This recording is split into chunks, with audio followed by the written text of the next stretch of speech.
Ciao ragazzi, bienvenue à tous dans un nouveau numéro du podcast de la Beneamata. Asseyez-vous confortablement parce que c'est pas tous les jours qu'on est au deuxième meilleur endroit du monde après Giuseppe Meazza.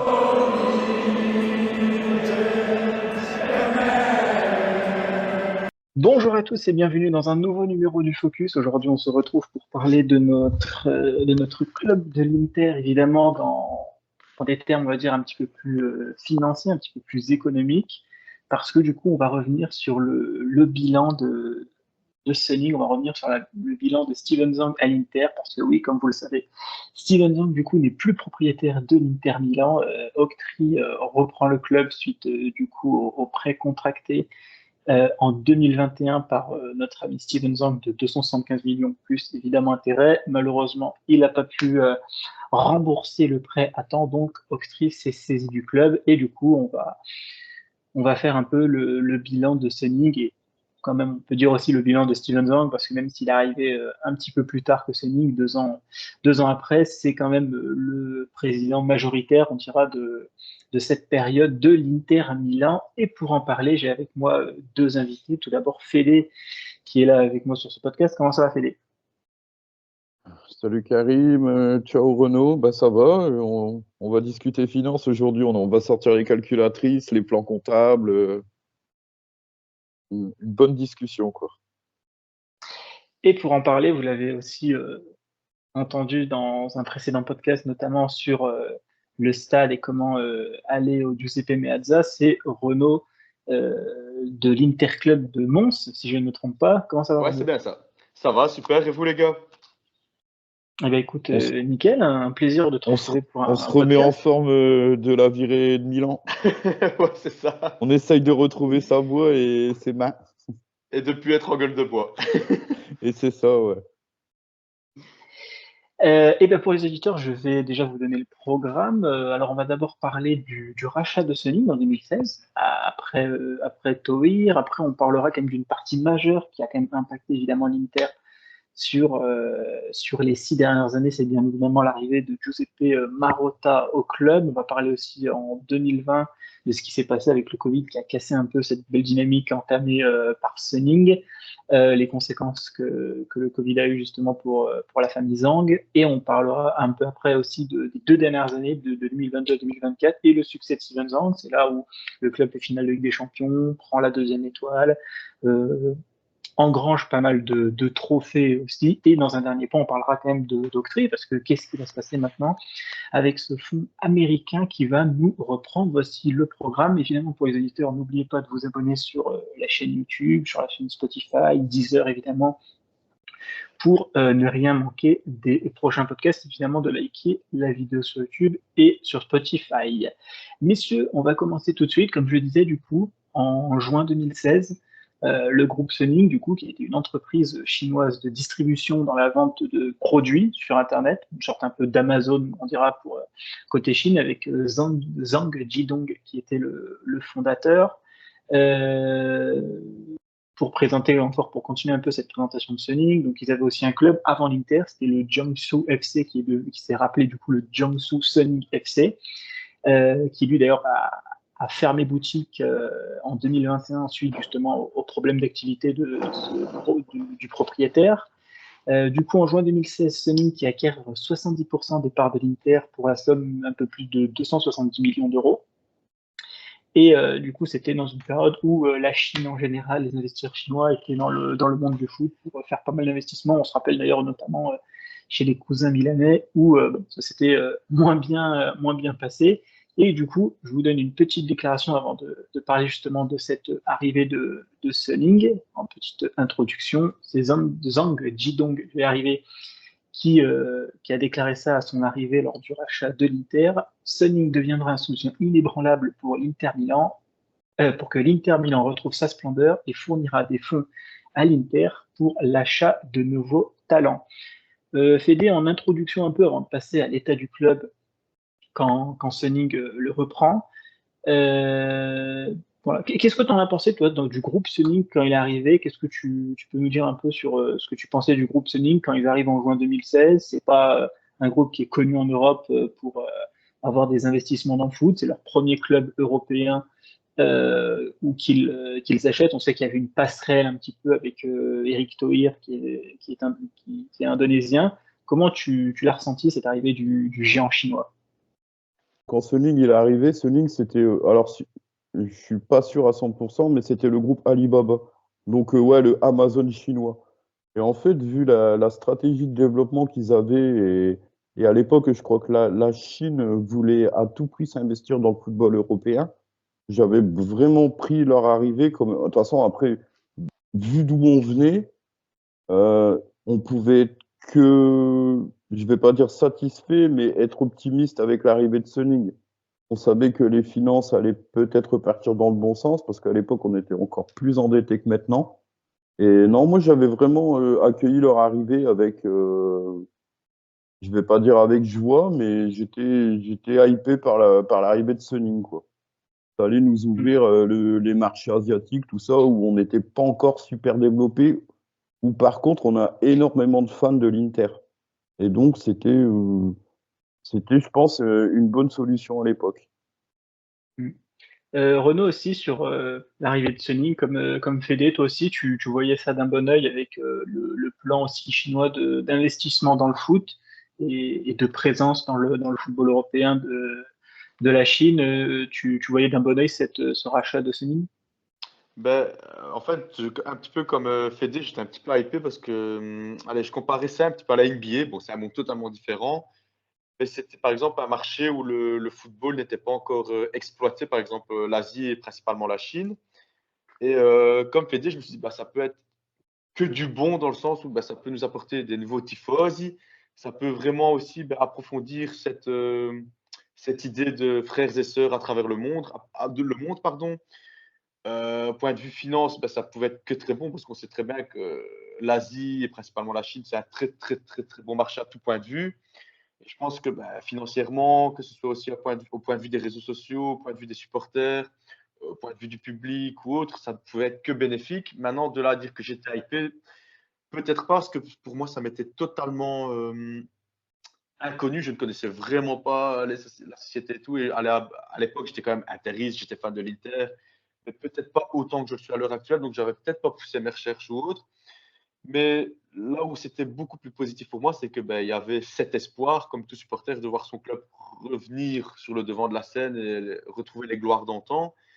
Et comme Fede l'a si bien dit, ben, on pouvait pas être pire. On était déjà pas mal endetté, voire pire. Donc, je pense que ça pouvait être que du bon. On pouvait attendre que du bon et on ne pouvait pas être déçu. Il fallait voir la lumière au bout du tunnel, quoi. On va passer les gars sur l'état du club lors du rachat de Suning parce que ça c'est quand même un point très important. Alors je vais le diviser en trois parties, mais je vous laisserai revenir sur l'intégralité de ces trois parties. Je les découpe en direction, les salaires de l'époque et le financier. J'ai dissocié le salaire et le financier, vous comprendrez pourquoi. Alors la direction de l'époque, donc je prends la direction en global. Donc pour le moment, c'était Roberto Mancini qui était coach, qui avait signé un contrat de 3 ans en novembre 2014. Directeur sportif Piero Rosilio qui était là depuis 2014, qui d'ailleurs avait connu les trois propriétaires. Le président, bien évidemment, Eric Thohir. Javier Zanetti qui était déjà le vice-président. Sur l'aspect salaire,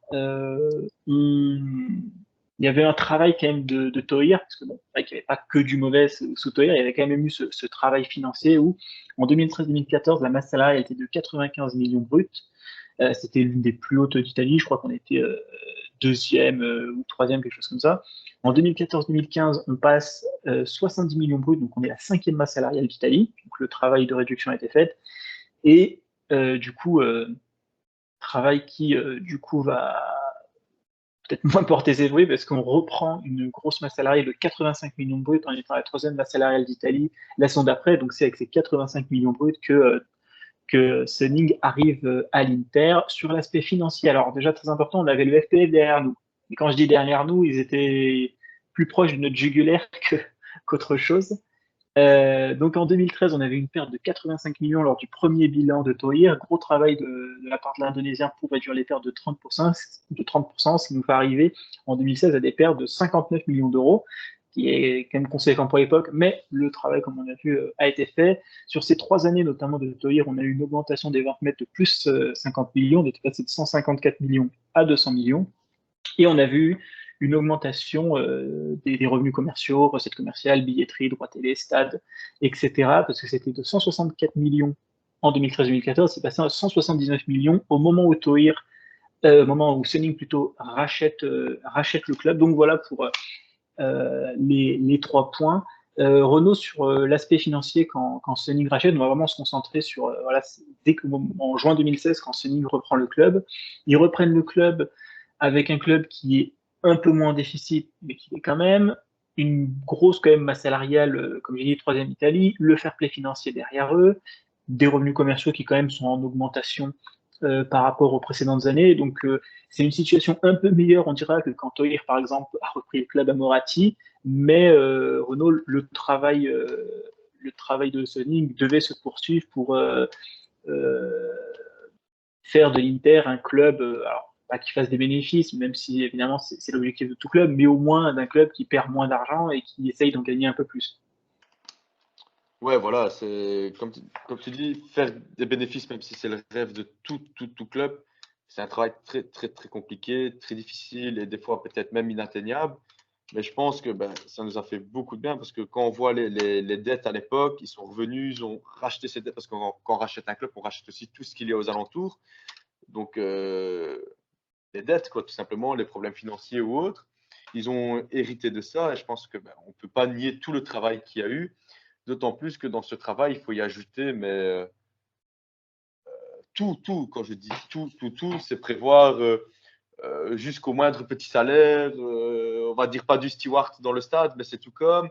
Il faut penser aussi au plus gros salaire, et ce qui dit plus gros salaire, ben, c'est le plaisir des tifosi, c'est les contrats des joueurs, quels joueurs on va aller chercher sur le marché, tout ça.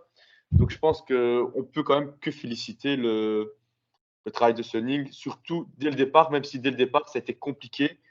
Les premières années, on a eu très très peur. Et de fil en aiguille, il y a eu un effet boule de neige qui a fait que où on en est là à l'heure actuelle maintenant, quoi. L'arrivée de Sonic, déjà, elle s'était pas fait en 2 temps. Au début, ils avaient racheté une partie des parts de Toir et après, ils ont racheté tout le club. Mais Sonic, ça a vraiment pris, c'est quand Marotta est arrivé.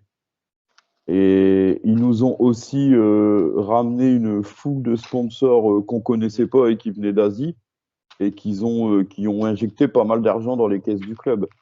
Donc, ils ont bien développé la marque Inter au niveau de l'Asie. Ça, on peut pas leur enlever. On va passer aussi, les gars, sur l'effectif justement lors du rachat de Suning, avant de passer justement à la partie BP Marotta. Alors, il n'y a pas de quiz du coup dans ce podcast, mais juste pour un peu le truc, est-ce que vous saviez combien de joueurs qui avaient 30 ans ou plus étaient dans l'effectif en globalité? J'ai pris tout l'effectif de la dernière saison, donc 2015-2016. Renaud, tu dirais il y avait combien de trentenaires dans cette équipe de 30 ans ou plus? Alors, ça va totalement être au pif, mais je dirais la dizaine facile, je dirais peut-être pas 15, mais presque. Allez, on va dire, alors on va couper la part en deux, 13. Donc 13 pour Renaud et Ouais, Fédé, tu ouais. lui dis combien? Alors 2015-2016, c'est la dernière saison de Cambiasso, c'est ça, non? Chez nous, on a Zanetti. Ah, mais je dirais peut-être, ouais, même 15. Eh bien, La 15. dans l'effectif 2015-2016, dis-vous qu'il n'y a que 6 trentenaires, 30 ans ou plus, Andanovic, Ah ouais. Miranda, Rodrigo Palacio, Felipe Melo, Juan Pablo Carrizo et Hernanes. Tout le Ah, reste, ben, c'est par exemple du Perisic, 26 ans, Marcelo Brozovic, 22 ans, Murillo, 23 ans, ah, ben, Medel, j'aurais cru 27 bien ans. plus.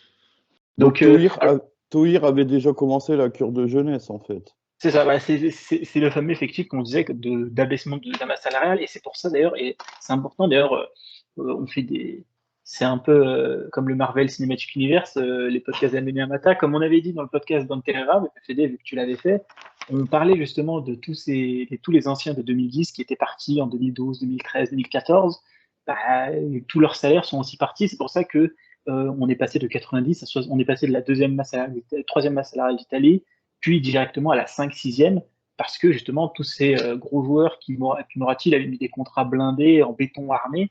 Donc voilà, ces joueurs sont partis, donc ça a permis de laisser du cash. Donc voilà, mine de rien, il n'y avait pas tant de vieux joueurs que ça, c'est un truc que je voulais noter, mais dans l'effectif, je vais vous donner un peu quelques noms, évidemment, sans tous les faire. On avait du Handanovic, Perisic, Brozovic, comme j'ai dit, Icardi, Kondogbia, Jalic, Jovetic, Nagatomo, Juan Jesus, D'Ambrosio, Ranocchia, Reymanay d'ailleurs, qui est l'un des meilleurs buteurs du championnat turc cette saison.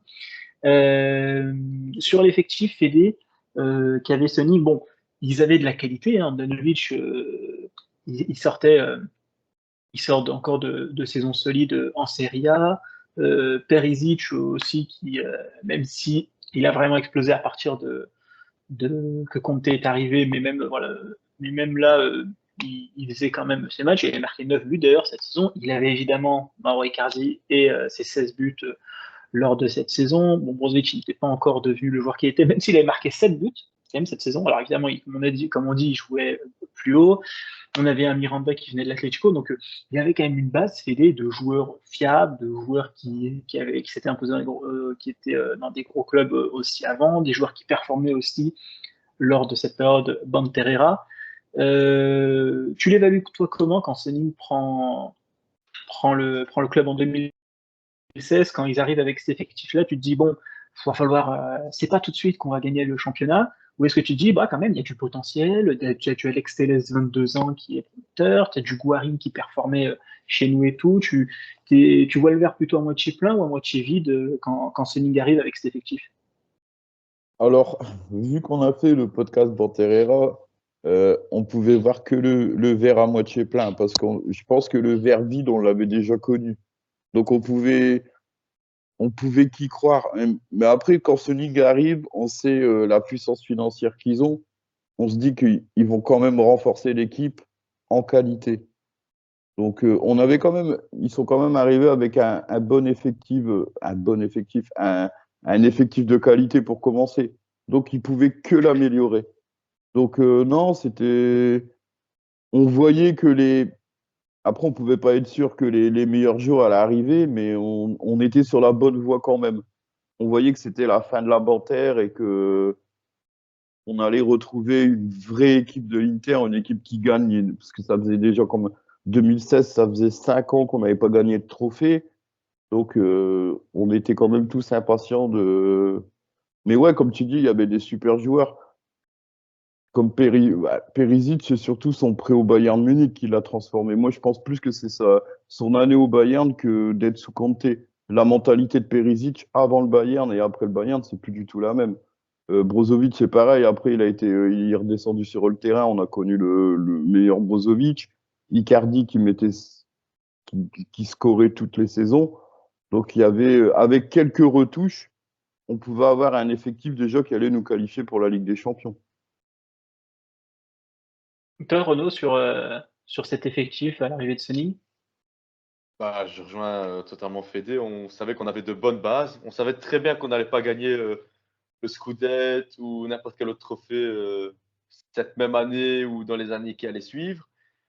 On savait bien que ça allait être quand même un travail sur plusieurs saisons, et c'était le cas. Mais ouais, voilà, on avait connu le pire.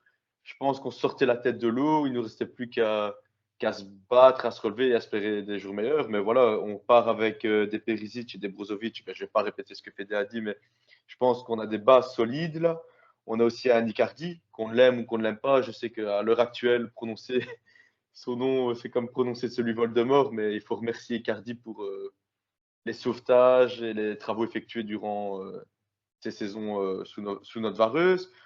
On a un Andanovic aussi, qui malgré tout quand même a fait les plus beaux jours et qui reste quand même, le mot est fort, attention, je ne vais pas le mettre en concurrence avec d'autres gardiens, mais qui pour moi fait partie de l'histoire de l'Inter et il mérite largement sa place au Hall of Fame des gardiens de l'Inter.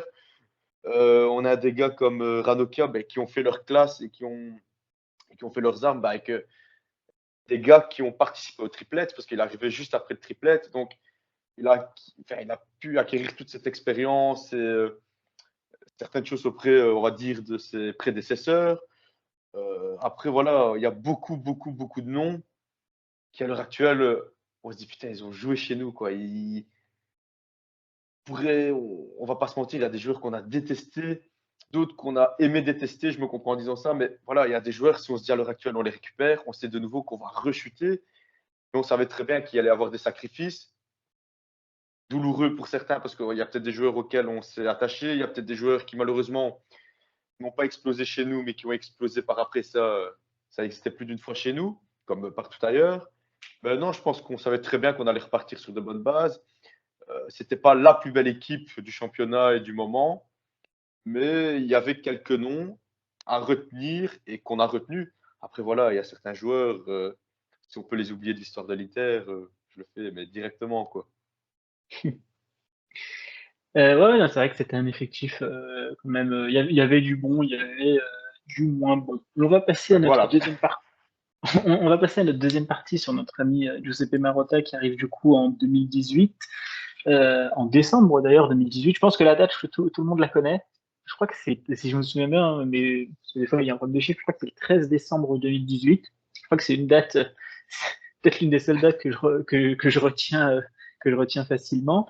D'ailleurs, pour l'anecdote, je le rappelle un peu souvent, mais ça fait pas de mal.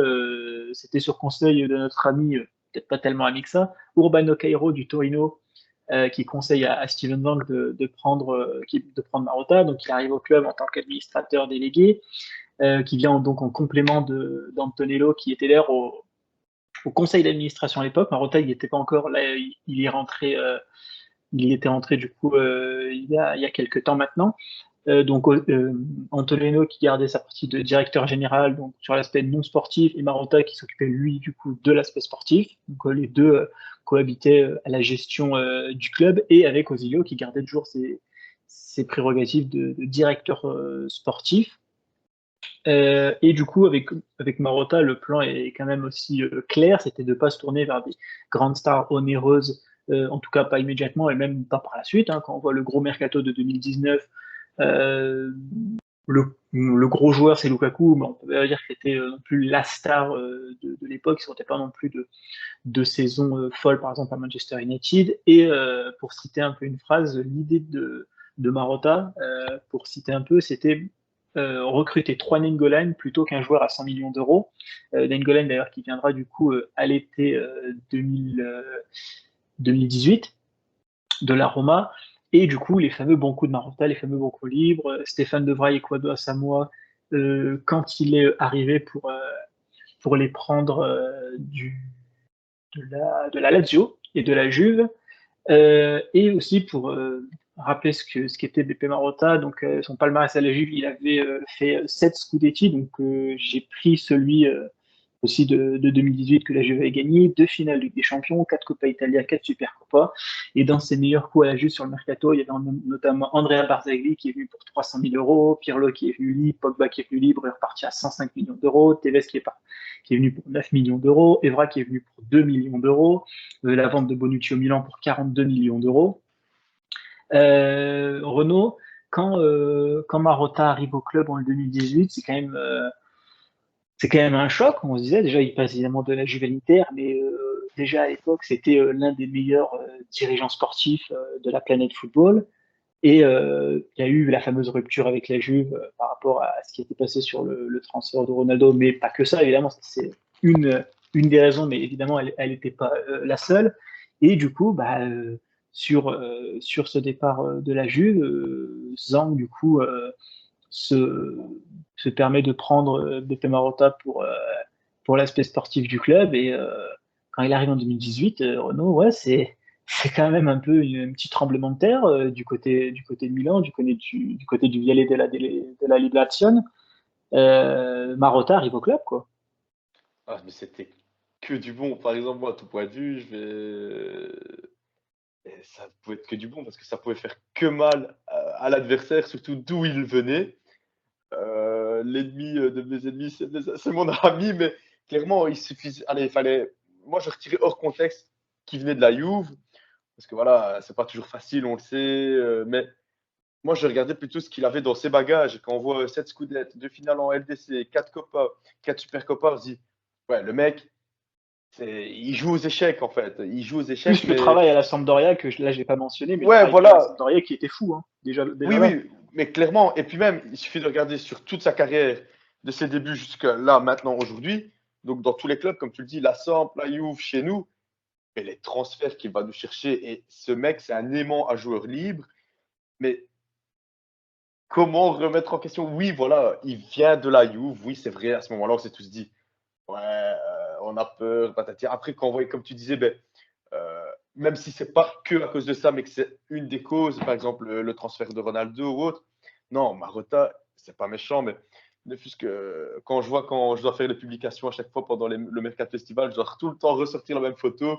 Certains vont peut-être voir c'est laquelle, mais on voit Marotta sur un papy qui porte le suite, désolé du terme, mais Ah oui, avec l'agent écrit d'Ericsson. aussi, mais celle où, par exemple, fait écrit Big Cock is back in town, je suis désolé, ou celle, comme tu dis, avec le téléphone, ou bien tout simplement l'affiche du parrain avec sa tête. Et je suis désolé, et à l'heure actuelle, il fait encore mal dans la tête de nos adversaires, que ce soit la Juve, le Milan ou quoi. Pourquoi cette année-ci, tout le monde disait Marotta League, Marotta League? Non, c'est parce qu'en réalité, il fait trop mal. Il a mis un appartement dans la tête de tous nos adversaires, pardon, peu importe le club. Mais ce mec, il est trop fort et je préfère l'avoir avec nous que le savoir dans un autre club. Même si ce serait un club de série C, je ne serais pas à l'aise parce que je me dis dans 10 ans, il gagne une Champions League avec ce club, quoi, tu vois. Fede aussi, pour continuer sur Marotta, c'est les fameux ses décisions et ses choix, pour revenir dessus. Je vais retracer un peu ce parcours. Donc déjà, donc, comme j'ai dit, il arrive en décembre 2018, donc c'est pas lui qui prend l'entraîneur de cette saison, qui était déjà Spalletti. Premier choix d'entraîneur, le classique. On ramène Antonio Conte avec lui lors de son premier mercato. D'ailleurs, je rappelle, ça s'était joué du coup Conte pouvait avoir soit l'Inter, soit le Milan, parce qu'en fait, de ce qu'on comprenait, si j'ai bien compris, le club qui se qualifie en Ligue des Champions cette saison, c'était le club qui allait avoir Antonio Conte, donc soit le Milan, soit l'Inter. Bon, c'est nous qu'on s'est qualifié, donc c'est nous qu'on a eu Antonio Conte. Du coup aussi ramène le fameux et le très connu maintenant Antonio Pintus avec lui, préparateur physique qu'on ne présente plus, avec aussi Oriali qui revient à l'Inter en tant que manager en 2019, team manager plutôt, on va appeler ça comme ça. Euh, Très important d'ailleurs, et puis on a vu à l'Euro aussi, l'Euro 2021, son importance avec la Nationale, qui a fait aussi les ventes nécessaires à la survie du club en 2021 avec les presque 200 millions d'euros et 180 millions d'euros tirés de Lukaku Hakimi, qui prend Inzaghi libre en 2021, juste avant qu'il renouvelle son contrat avec le Tito. Et quand je dis juste avant, je pense que je peux même parler de questions d'heures à ce niveau-là. Mine de rien, il a aussi gardé Inzaghi dans la période compliquée parce que le fameux ADN de Marotta, le fameux dicton de Marotta, on ne vire pas un coach en cours de saison. Et ça continue pour longtemps, depuis que Marotta est dirigeant d'un club. Alors, je ne sais plus si c'est club de Serie A ou club tout court, mais en tout cas, club de Serie A, c'est sûr. Il n'a jamais viré un entraîneur en cours de saison. Et il a fait le gros mercato avec Osilio en 2023 pour donner toutes les armes à Inzaghi pour prendre le Scudetto. Et dans les meilleurs coups qu'on peut citer de l'Inter, c'est notamment la grosse vente d'Icardi au PSG, la grosse vente de Lukaku Hakimi, j'en ai parlé, Çalhanoğlu qui arrive libre, Darmian qui arrive pour 3 millions d'euros, Onana qui arrive libre, vendu 50 millions d'euros, Mkhitaryan, Acerbi, Thuram libre cet été, Sommer pour 6 millions d'euros, donc ça fait partie de ses meilleurs coups. C'est vrai que Fede, quand il arrive, on se dit, comme j'ai dit, c'est un peu un tremblement de terre en se disant, là, Sunning tape quand même du point fort en Italie, pas encore en Europe, parce que bon, même, on venait à peine de faire une première saison de Ligue des Champions, pas ouf ouf, parce qu'en plus on avait été reversé du coup en Europa League, mais du coup ça donne un coup fort en Italie, et puis voilà, comme j'ai noté, on voit de 2018 Fede à aujourd'hui l'impact qu'a eu Marotta et même sans être devin, Fede, c'est un impact quand même qu'on pouvait sentir parce que, comme je disais, hein, tu ramènes l'un des meilleurs dirigeants sportifs du football. Ce qui est marrant, c'est que par chez moi, il y a un supporter de la Juve. Et le jour où Marotta signe chez nous, je lui envoie un message pour un peu le vanner. Je dis, et du coup, lui il me répond, Marotta, on le rend. Alors ouais, Marotta, on le remplace par Paratici et l'élève va dépasser le maître. Et je lui ai dit, je vais faire une capture d'écran de ce que tu vas me dire. Et pendant tous les ans où tu gagneras plus rien, je vais te l'envoyer en fin de saison. Il me parle plus sur les réseaux sociaux du coup. Mais c'est deux dates en fait. c'est nous le 13 décembre, c'est bien ça, le 13 décembre 2018. Pour nous, c'est le jour où, mine de rien, on a construit l'Inter d'aujourd'hui. Et pour la Juve, c'est le 25 octobre 2018, c'est le jour où il part de la Juve. Et depuis, on a la Juve sans Marotta et la Juve qui gagne la série de titres, c'est la Juve de Marotta. On pouvait mettre n'importe quel entraîneur, que ce soit Conte, que ce soit Allegri, tout ça. C'est Marotta qui a construit cette Juve qui gagnait tout le temps le championnat. Et du coup, je pense que c'est la meilleure recrue de Suning. On peut parler d'entraîneur, de joueur, tout ça, mais la meilleure recrue de Zhang, c'est Marotta. C'est le meilleur dirigeant en Italie de loin. Je vais pas dire l'un des meilleurs en Europe parce que je peux pas comparer par rapport à d'autres championnats, mais c'est du top 3 en Europe. Donc ça a été la meilleure arrivée possible. On a pris un gars qui on peut le dire en Europe parce que moi j'en connais pas beaucoup des non. dirigeants sportifs. Non mais j'en connais pas beaucoup des dirigeants sportifs qui ont fait 3 finales de LDC. Surtout avec les moyens qu'il a. Parce qu'après, être DG à City, au Real, où la carte bleue, elle est vite disponible et il n'y a pas de limite. Alors que lui, je vais dire un truc, mais lui, il y a juste une carte de retrait. S'il y a 0 €, il dépense rien. Il doit faire avec des budgets beaucoup moins. Il y a des limites, il y a des contraintes. Alors qu'un DG de City, je pense que s'il doit aller acheter un défenseur, on lui dit t'as 50 millions, mais qu'au final, il paye 70. Je pense pas que la direction de City, ça change grand-chose. Alors que chez nous, 10 ou 15 millions, c'est énorme.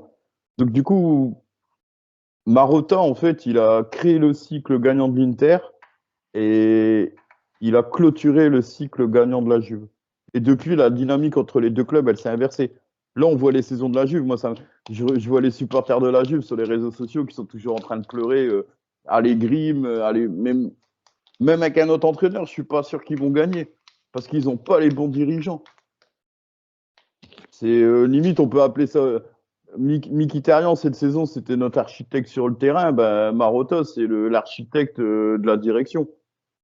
C'est le mec qui sait prendre les bonnes décisions. Là, je regardais un peu les joueurs qu'il avait fait venir depuis qu'il est arrivé, donc 2018.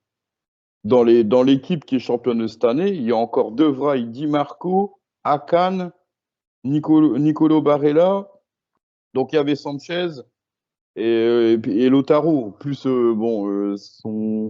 sa petite erreur de casting, Joaquin Correa. Mais sinon, il y a quand même bâti la moitié de l'équipe qui est encore championne cette année et qui gagne des titres depuis 4 ans. On a pris un gars qui sait faire des équipes pour gagner. Ouais, c'est un joueur d'échecs. Moi, je compare. C'est un stratège. Il est trop malin. Et sans argent. Parce qu'on n'a pas non plus. On n'a pas des budgets mercato de 100 millions. Parce que là, je lisais un peu hier, les Milanais, ils ont 90 à 100 millions hors vente pour leur mercato. Mais si tu as un DG qui fait n'importe quoi. Moi, je me souviens à une époque, il y a une année, Elliott, le Milan, il avait recruté 5-6 joueurs à 25 millions. Au final, les 3 quarts, ils ont floppé parce que c'était des profils pas adaptés au club ou des joueurs qu'ils ont surpayés.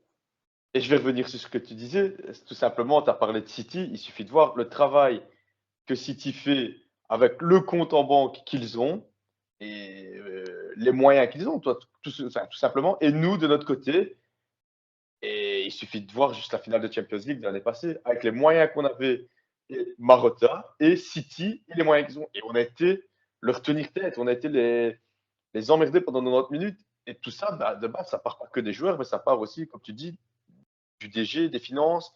Et je pense que, comme tu le dis, le meilleur coup de poker de Suning, c'est Marotta. C'est aucun joueur, c'est aucun, façon de parler, on se comprend, mais aucun joueur ou aucun entraîneur, c'est Marotta. Et sans Marotta, je pense qu'on sera encore en train de pleurer à l'heure actuelle, c'est sûr et certain. On va pas se voiler la face. Quand Marotta arrive, je crois que c'est sous l'ère Tohir, on fait un mercato d'été où on recrute Gabigol et on recrute Joao Mario. Je pense que Marotta est là, on les prend jamais. On prend pas ce genre de joueurs. Kondogbia, c'est pareil. Kondogbia, on va pas à la surenchère avec Milan pour prendre Kondogbia. Je pense que Marotta, c'est un gars, il se dit, bon, c'est tout, le joueur là, on met 25 millions, on ne l'a pas à 25 millions, c'est tout. On ne va pas partir dans la surenchère. On ne va pas recruter Ouais. pour recruter. C'est du recrutement intelligent en plus qu'il fait. Ouais, il a le nez fin, je suis désolé, il a le nez fin, il va rechercher des vieux briscards. Je vais juste citer un exemple. À Cherby, il était bon à la Lazio et tout ça, on va pas dire le contraire. Mais à quel moment il s'est dit, je vais le recruter? On va pas se mentir, je connais pas un interiste qui était heureux de voir Acerbi pour la fameuse action qu'il avait fait dans le match contre le Milan là, avec Tonali, je crois. Et qu'après, on le voit sourire et tout. Acerbi, quand il est arrivé, je pense que dans les 120 membres du club, à ce moment-là, dans les 120, il n'y en a pas un qui s'est dit, ah, trop bien, autre chose. Tout le monde avait les nerfs. Et je pense qu'à l'heure actuelle, on se dit, putain, Acerbi, heureusement qu'on l'a en fait. Heureusement qu'on l'a. Mais tout, C'est le t'as pilier du foot Mkhitaryan. maintenant. Ouais, mais Mkhitaryan, aussi, pareil, voilà, aussi, personne n'en voilà. voulait. Sommer, Dzeko. il y avait un Dzeko. bashing Sommer avant qu'il arrive, le gars. Même Et Dzeko, Dzeko. pareil. En fait, dès que c'est des vieux, on s'est dit, ah non, et en fait, c'est vieux, entre guillemets, on se comprend, hein, vieux dans le milieu du sport. Mais heureusement qu'on les a. C'est... Je, je regrette d'avoir insulté Acerbi et d'avoir insulté ce transfert. Mais au final, Acerbi, c'est limite si je me le fais pas floquer, quoi. Dzeko, il met sa vingtaine de buts encore cette saison. D'ailleurs, juste petit aparté, les 3 meilleurs buteurs de Ouais, c'est championnat des anciens spécialité, hein. interistes. Ouais, voilà. C'est Icardi, Dzeko et Manaï, je crois. C'est Mais ça, ouais. le quatrième, Nyang, il est passé à l'Inter aussi. Ah ben voilà. On va passer du coup les gars à la partie 2020-2022, donc les Ouais. conséquences, enfin le Covid et du coup et ses conséquences. Du coup, ouais, donc l'aspect financier de l'Inter a été du coup compliqué à assumer suite au Covid, suite à deux raisons principales. Le manque de moyens financiers parce que l'entreprise avait subi évidemment de grosses difficultés, notamment avec le Covid et c'est une entreprise de vente, donc il fallait bien vendre à ce moment et c'était pas possible. Et le blocage du gouvernement chinois sur les investissements extérieurs, blocage qui avait encore lieu jusqu'à, enfin, j'ai un doute s'il a encore lieu aujourd'hui, mais qui avait lieu en 2022-2023, donc il voulait vraiment garder les capitaux chinois en Chine. Et du coup, Suning doit réduire les coûts et vendre des gros joueurs pour sauver la situation financière compliquée du club à l'époque, Lukaku et Hakimi. Là, il y avait une offre de 750 millions de BC Partners. Je pense qu'on s'en souvient. Hein. D'ailleurs, Biazin en avait parlé il y a quelques mois. Il y avait celle-là, il y a donc, selon Biazin, il y avait deux offres vraiment concrètes pour acheter Inter, et les BC Partners, et il y en avait une autre qui se rapprochait du milliard, mais qui n'était pas encore du milliard, et du coup qui était aussi refusée par Sunning. Et du coup, il fallait trouver du cash voilà, pour maintenir le club à flot, et c'est là que Free intervient, où avec ce fameux prêt du coup de 275 millions d'euros plus intérêt qui s'est transformé en presque 400 millions d'euros au total. En plus, en sachant que ça, en août 2021, la famille Zhang perd le contrôle de la marque Suning, donc ils sont rejetés du conseil d'administration. Il y a la faillite d'Evergrande qui intervient juste un mois après, et Suning avait investi plus de 2,6 milliards d'euros dans Evergrande et du coup aurait perdu plus de 500 millions suite à cela. Donc août 2021, septembre 2021, c'est pas l'enchaînement du siècle pour le groupe chinois. Et du coup, et en 2022-2023, la saison de la finale de Ligue des Champions, on a pris Digital Beat, son nouveau sponsor à Socios.com, et qui aurait dû nous payer donc 25 millions d'euros pour apparaître sur le maillot principal et qui nous a versé la somme approximative, hein, si on ne connaît pas les chiffres, de 0 centime, parce qu'ils n'ont absolument pas payé. D'ailleurs, ils n'avaient pas payé ils avaient commencé à payer la Roma. Je crois qu'ils avaient versé 8 millions à la Roma. Mais après, ils ont arrêté de payer aussi la Roma qui avait fait aussi Digital Bits sur le maillot. Donc, en plus, on a perdu cet argent de sponsor. Et comme je disais, du coup, il y a eu le prêt d'Octree qui est arrivé le 20 mai 2021. Avec notamment le besoin de payer les salaires des joueurs. D'ailleurs, je rappelle toujours, hein, l'Inter, certes, a payé en décalage les salaires des joueurs, mais contrairement à d'autres clubs, les a payés intégralement. Mais bon, nous, on n'avait pas de Chiglio pour balancer certaines informations. Donc, c'est pour ça que on peut être plus tranquille sur cet aspect-là. Et du coup, donc, Octree qui fait le prêt à Suning pour 275 millions d'euros. Et du coup, qui avait aussi le groupe américain avait aussi un pouvoir de décision sur les décisions que prenait Suning, parce qu'ils avaient quand même investi près de 300 millions d'euros dans le club et qui est devenu le nouvel actionnaire minoritaire après Lion Rock Capital. Et du coup, il y a eu diverses injections d'argent, notamment en mai 2023, un peu avant la finale de Ligue des Champions. Il y a Zang qui a injecté plus de 50 millions dans le club lors des premiers mois de l'année, et notamment de cet argent qui provenait de Octree Capital. Donc là, c'est une des injections que j'ai pu noter. Il y en avait évidemment d'autres que j'ai pas toutes relevées. Renaud, un peu sur cet aspect économique. Bon, là, c'est vraiment ce qui a cassé la progression du club. 2010, voilà, 2016-2018, tu construis les bases, tu commences à travailler sur cet aspect économique, ça bosse bien, les dettes quand même commencent à se réduire, bon, la masse salariale se réduit pas, c'est normal, tu prends des joueurs de qualité, donc il faut leur donner aussi le salaire qui va avec, en sachant qu'on n'était pas encore revenu en Ligue des Champions lors de la première saison. 2018-2020, là tu prends Marotta, donc tu passes un cap, il y a Antonio Conte qui arrive, tu reviens en Ligue des Champions, en plus tu fais, il a passé les huitièmes, mais voilà, tu es enfin un candidat régulier Ligue des Champions, parce que ça fait 3 saisons que tu es arrivé en Ligue des Champions. Et puis voilà, il y a cette période 2020-2021 qui est compliquée pour le club. Compte départ, il faut faire des ventes, le club est un peu en difficulté financière, il faut trouver de l'argent un peu partout. Objectif, baisser la masse salariale drastiquement pour maintenir les coûts, le plus bas possible, justement, pour continuer de tenir. Sunning qui n'avait pas les capacités à l'époque financières pour investir et qui en plus est bloqué par son gouvernement. Donc c'est vraiment quelque chose, Renault, qui fracasse la progression du club, parce que c'est un peu ce qu'on dit souvent. Bon, avec Dessy, on met pas rien en bouteille, mais sans le Covid, j'aurais bien aimé savoir comment l'Inter aurait pu se développer encore plus, parce que je pense qu'il y avait vraiment un moyen d'accélérer le processus de d'expansion du club et de grandir au niveau européen. Bon, malheureusement, comme on dit, on ne le saura jamais de comment c'est passé, mais ça a été une période compliquée. Bah ouais, comme tu l'as si bien dit, avec des si, on pourrait refaire un monde. Je pense que la plus grosse épine dans le pied que Zhang a pu avoir, enfin Suning a pu avoir, c'est ce Covid. Après, tout le monde a été impacté, il n'y a pas eu que nous, mais je pense que sans cette période Covid, il n'y aurait pas eu certaines décisions comme, pas quitter un petit peu l'Europe, mais le gouvernement chinois qui bloque, pardon, qui bloque et tout ça. Enfin, je pense que vraiment notre plus gros adversaire, c'était nous-mêmes. Durant l'année Covid, même si ça n'a pas duré qu'un an, mais on se comprend bien, pendant la saison Covid, le seul point positif qu'on peut retenir, c'est qu'on ait gagné le Scudetto cette année-là. C'est ce qui a un petit peu apporté du baume au cœur pour les supporters et amoureux de l'Inter. Mais sans le Covid, je pense que voilà, avec un si on fait un monde, si ça tombe, je me trompe totalement, s'il n'y avait pas le Covid, ça tombe, on serait peut-être l'équipe la plus nulle ou j'en sais rien, façon de parler, mais moi, je reste convaincu que sans le Covid, peut-être que là, à l'heure actuelle où on enregistre ce podcast, peut-être que Zhang serait encore à la tête du club, j'en sais rien du tout. Mais ça nous empêchait de. Allez, on était en train de remonter, on était en train de grimper, on était en train de se reconstruire, on était en train d'être ce qu'on rêvait depuis quelques années, depuis une dizaine d'années. Et ça nous a été. Voilà, après, c'est indépendant de la volonté des finances, de Sunning, de l'Inter, ou peu importe. Je reste convaincu que notre plus gros adversaire, notre plus gros ennemi, ces 5 dernières années, enfin, ces 10 dernières années, ça a vraiment été le Covid, parce que ça nous a impacté, mais financièrement à tout point de vue. On a joué à huis clos. Il faut savoir qu'une majorité des finances du club, ça se fait aussi par les tifosi, les abonnements au stade, les présences au stade, les consommations au stade. Ceux qui vont au stade achètent du merch. Le merch, c'est quoi? C'est les maillots, les écharpes, c'est tout.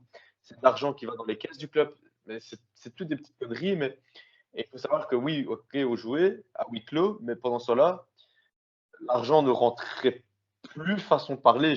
C'est un petit peu grosso modo, hein, l'argent rentrait quand même, on s'entend bien, mais il sortait plus qu'il n'entrait, parce que il y avait les salaires, il y avait les contrats, il y avait les mercatos, euh, il y avait toutes les finances liées au club. Je ne vais pas toutes les citer non plus, parce que ça me prendrait 8 podcasts, je pense, mais l'argent sortait plus qu'il n'entrait, et du coup, ça a été un handicap, ça a été une épine dans le pied de Dieng, ouais, je dis bien, pardon.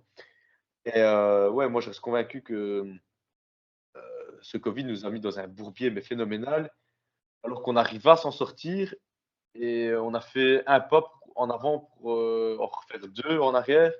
Et ça nous a remis rebelote dans des finances, dans des prêts, dans des emprunts, dans de nouvelles dettes. Et voilà, on est là à l'heure actuelle, quoi.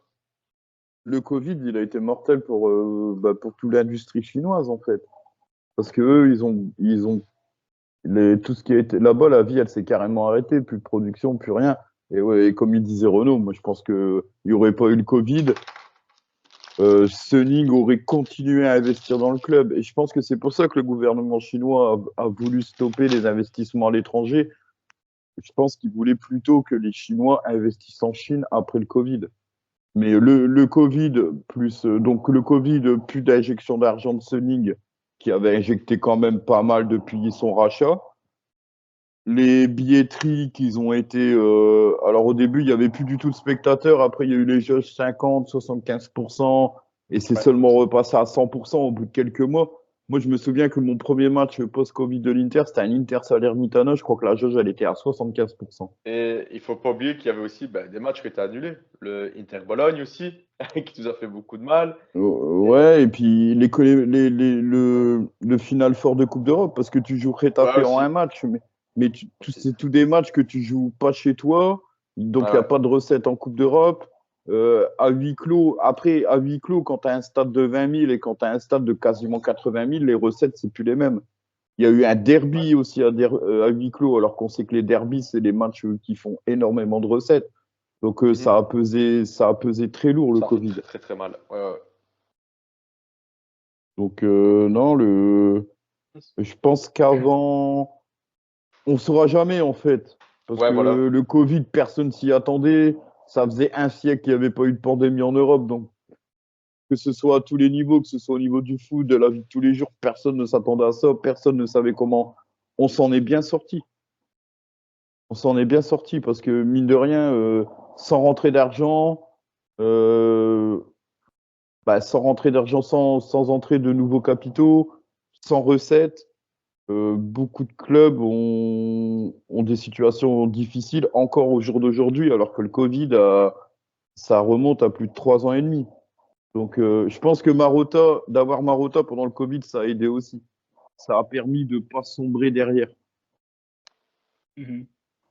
On va passer, messieurs, à la période 2022-2024 qui correspond quand même au succès de notre ami Steven Zhang. C'est là où il prend 2 Scudetto, euh, 2 Coppa Italia, 3 Super Coppa Italia, une finale de Ligue des Champions, une finale. Bon, j'ai un peu triché, j'ai mis la finale d'Europa League dedans. Donc, mais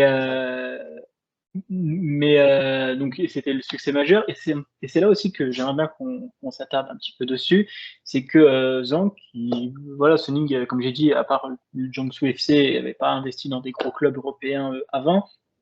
Il a fait quelque chose et ça entre guillemets, même si j'ai pas mal critiqué Zhang lors de son passage et tout, mais s'il y a une chose que je lui ai toujours reconnue, et c'est le point qu'on va développer là, c'est qu'il a su toujours s'entourer de personnes compétentes. Il a jamais voulu, comme certains autres présidents de Serie A, influencer le mercato. Il a jamais dit prenez un joueur chinois pour la marque. Il y a eu une fois où ils avaient pris, Fede, comment il s'appelle le gars là, qu'ils avaient pris du club chinois, ils l'ont ramené à l'Inter pendant la bande terre. Sainsbury, non, c'est pas ça. Ouais, voilà, je crois que c'était ça. Donc, Et nous, on avait envoyé Eder, je crois, là-bas. voilà. Et bon, voilà, c'était au début, et encore, c'était pas un joueur, il a presque même pas joué et tout, ça nous a pas coûté non plus 300 millions, donc peut-être c'est la seule truc, et je pense que c'était plus une politique dictée par Suning que par Steven Lang lui-même. Et du coup, voilà, il a su prendre son rôle de président un peu plus en retrait, bon, tellement en retrait que sur les derniers mois, il a même pas fait la saison à Inter, hein, il n'a pas sauvé le Scudetto, il était même pas à Milan, mais il a su s'entourer de personnes compétentes, notamment donc Javier Zanetti, qui était vice-président de l'Inter depuis sa retraite en 2014, qui avait reçu d'ailleurs, il avait parlé dans une interview, reçu des offres de grands clubs européens, mais qu'il a préféré rester, qui a un rôle, on va dire, quand même plus honorifique qu'exécutif, et qui représente un peu justement cette image de club. Mais c'est important quand même de s'entourer de légendes. Alors certes, c'est pour, entre guillemets, plaire aux tifosi, mais mine de rien, je préfère toujours ça, entre guillemets, plaire, s'il y a une bonne gestion avec, hein, si tu fais de n'importe quoi, prends aucun, ça sert à rien de prendre une légende du club. Mais ouais, je trouve c'est quand tu fais du bon travail, c'est encore mieux de se dire que tu as une bonne image du club une légende, comme on a dit, BP Marotta, qui est administrateur délégué, qui était membre du conseil d'administration, qui avait 16 ans d'expérience derrière lui, les 8 années notamment à la Juventus. Le duo, je parle bien de duo parce que peut-être qu'on oublie un peu aussi son adjoint, mais Ausilio, du coup, qui était coordinateur des jeunes de l'Inter de 2005 à 2010, manager de l'Inter de 2010 à 2014, est passé directeur sportif qui est là depuis 2014, donc ça fait 10 ans. Donc là c'est vraiment l'ADN Nerazzurro qui ressort aussi avec Ausilio et son adjoint. C'est pour ça que je ne voulais pas lister les deux.